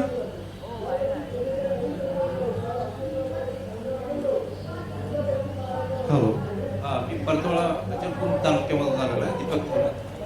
माती परीक्षणाविषयी माहिती सर. कुठल्या? माती जमीन माती परीक्षा. माती परीक्षा चांगला प्रश्न आहे हा. तुम्हाला सांगतो, देशाची आत्ताची परिस्थिती अशी आहे की 1950 सालाच्या दरम्यानपर्यंत आमच्याकडे फक्त शेणखताचा वापर होता. 1960 सालाच्या दरम्यान आम्ही हे रासायनिक खतांचे प्रयोग सुरू केले आणि शेतकऱ्यांना पण रासायनिक खतं वापरा असं सांगू लागलो. शेतकऱ्यांना काम सोपं झालं. पुढं बैलगाड्या घेऊन शेणखत वाहावं लागत होतं. आता बॅगा घेऊन गेलं तर आपलं तेवढं होतंय काम असं जाणवलं. पुढं काय झालं तर अन्नद्रव्यांची कमतरता. मगाशी मी म्हटलं मॅग्नेशियम, झिंक, बोरॉन, या सल्फर याचा रोल पण महत्वाचा आहे. शेणखतामधनं सगळी अन्नद्रव्य मिळत होती, 12 अन्नद्रव्य मिळत होती. त्यातनं फक्त आम्ही 2 किंवा 3 अन्नद्रव्य देतोय. उरलेली अन्नद्रव्य जी काय जमिनीत होती ती वापरली जात होती आणि त्याचा कमी प्रमाणात उपलब्ध राहतो. देशातल्या बहुतांशी जमिनीमध्ये झिंकची कमतरता आहे, सल्फरची कमतरता आहे. बहुतांशी जमिनींमध्ये ऑर्गॅनिक कार्बन एक मोठ्या प्रमाणात कमी होतोय. ऑर्गॅनिक कार्बन म्हणजे शेणखतात आपण जे वापर करतो त्याचं फार महत्व आहे. तो आपण देतच नाही, तेव्हा ऑर्गॅनिक कार्बन कमी होतोय. आणि नत्रस पुरद आणि पालाश या अन्नद्रव्यांचे देखील कमी आहेत म्हणजे जमिनींमध्ये. मग आम्ही कशा प्रकारे जमिनीची सुपीकता वाढवायला पाहिजे ना त्या जमिनीच्या परीक्षणावरून कळतं. आणि म्हणून माझं एक विनंती राहील सर्व शेतकऱ्यांना की 2 वर्षानंतर अगर 3 वर्षानंतर एकदा तरी तागाचं पीक घ्या तुम्ही. आणि तागाचं पीक फुलवड्यात आलं, त्या उंचीला फुलवड्यावर आलं, कापून गाडा जमिनी एकदाच करा. जर तिला परत अन्नद्रव्य द्या आणि मग बाकीची तुम्ही परत ती सायकल चालू ठेवा. जमिनीची सुपीकता टिकवण्याचा हा प्रयत्न आहे. जमिनीला आपण शेणखत आता वापरत नाही, कमी वापरतोय. जनावरांची संख्या कमी झाली शेतकऱ्यांच्याकडची. डेअरी डेव्हलप झाल्या स्वतंत्रपणे. प्रत्येक शेतकऱ्याकडची बैल होती, त्यांचं जे काही शेणखत जात होतं, म्हैसीचं शेणखत जात होतं. जनावरांची संख्या शेतकऱ्यांच्याकडे प्रत्येक कमी झाली. डेअरी बाजूला उभे राहिल्या तरी एकूण शेणखत जमिनीला कमी झाला नाही. म्हणून एक तर दिनच्या किंवा एकतर ताप ही पिकं जूनमध्ये एकदा एका सीझनला 1 वर्ष 3 वर्षानंतर केलं तरी चालेल. 3 वर्ष ह्या जमिनीला बा 3 वर्षानंतर एकदा ताक घ्यायचा आपण, ह्या जमिनीला 3 वर्षानंतर एकदा ताक घ्यायचा आपण. अशा पद्धतीनं जर तुम्ही शेतीमध्ये तिथलं अन्नद्रव्य वाढ केली, पिकं वाढली, जमिनीचा तपासणी केल्यानंतर तुम्हाला हे दिसेल की हे कमी आहे, नत्र कमी आहे, स्फुरद कमी आहे, पालाश कमी आहे. आतापर्यंत आपण फक्त 3च घटक तपासतोय. ज्याही आपल्या तपासणीच्या प्रयोगशाळा आहेत, शासनाच्या असतील अगर कारखान्यांच्या असतील, 3 घटक तपासतायत फक्त. कुठले? नत्र, स्फुरद, पालाश. बाकीचे घटक तपासून घेण्यासाठी विद्यापीठांच्या प्रयोगशाळा आहेत. कृषी रसायनशास्त्र विभाग, नाव लिहून घ्या विभागाचं. कृषी रसायनशास्त्र विभाग प्रत्येक विद्यापीठाचा, महात्मा फुले विद्यापीठ असू द्या, परभणीचं विद्यापीठ असू द्या, तुमचं अकोल्याचं विद्यापीठ असू द्या, त्यांच्याकडे या सुविधा आहेत की दुय्यम अन्नद्रव्यांच्या तपासणी. त्याला चार्जेस जास्त घेतात, 1000-1200 रुपये घेतात. पण आपल्याला निदान आपलं जसं शरीर तपासतो आपण, आपल्या रक्तात साखर किती कमी आहे, जमिनीचं सुद्धा 3 वर्षात एकदा तपासणी करा, 5 वर्षात एकदा करा. आणि आतापर्यंत केली नसेल तर पहिल्यांदा एकदा करून घ्या. त्याचा तुम्हाला फायदा मिळेल की माहिती होईल त्या जमिनीत काय कमी आहे. आता जे मगाशी मी थोडंसं उदाहरण सांगणार होतो, एक कोल्हापूर इचलकरंजी भागामध्ये ऊसाचं उत्पादन एकरी 100 टन, एकरी 150 टन हा जो काढण्याच्या घोषणा वगैरे सगळ्या चाललेल्या आहेत. आता असे मूळ कारण असं आहे की त्या जमिनीत ते सेंद्रिय खतांचा वापर मोठ्या प्रमाणात करतायत, शेणखताचा वापर मोठ्या प्रमाणात करतायत, पाचट कुजवण्याचं काम मोठ्या प्रमाणात करतायत शेतातल्या शेतात, आणि ऑर्गॅनिक कार्बन वाढवतायत. त्यामुळे उत्पादकता वाढते. हवामान चांगलं आहे, व्यवस्थापन सुधारा, उत्पादन घ्या.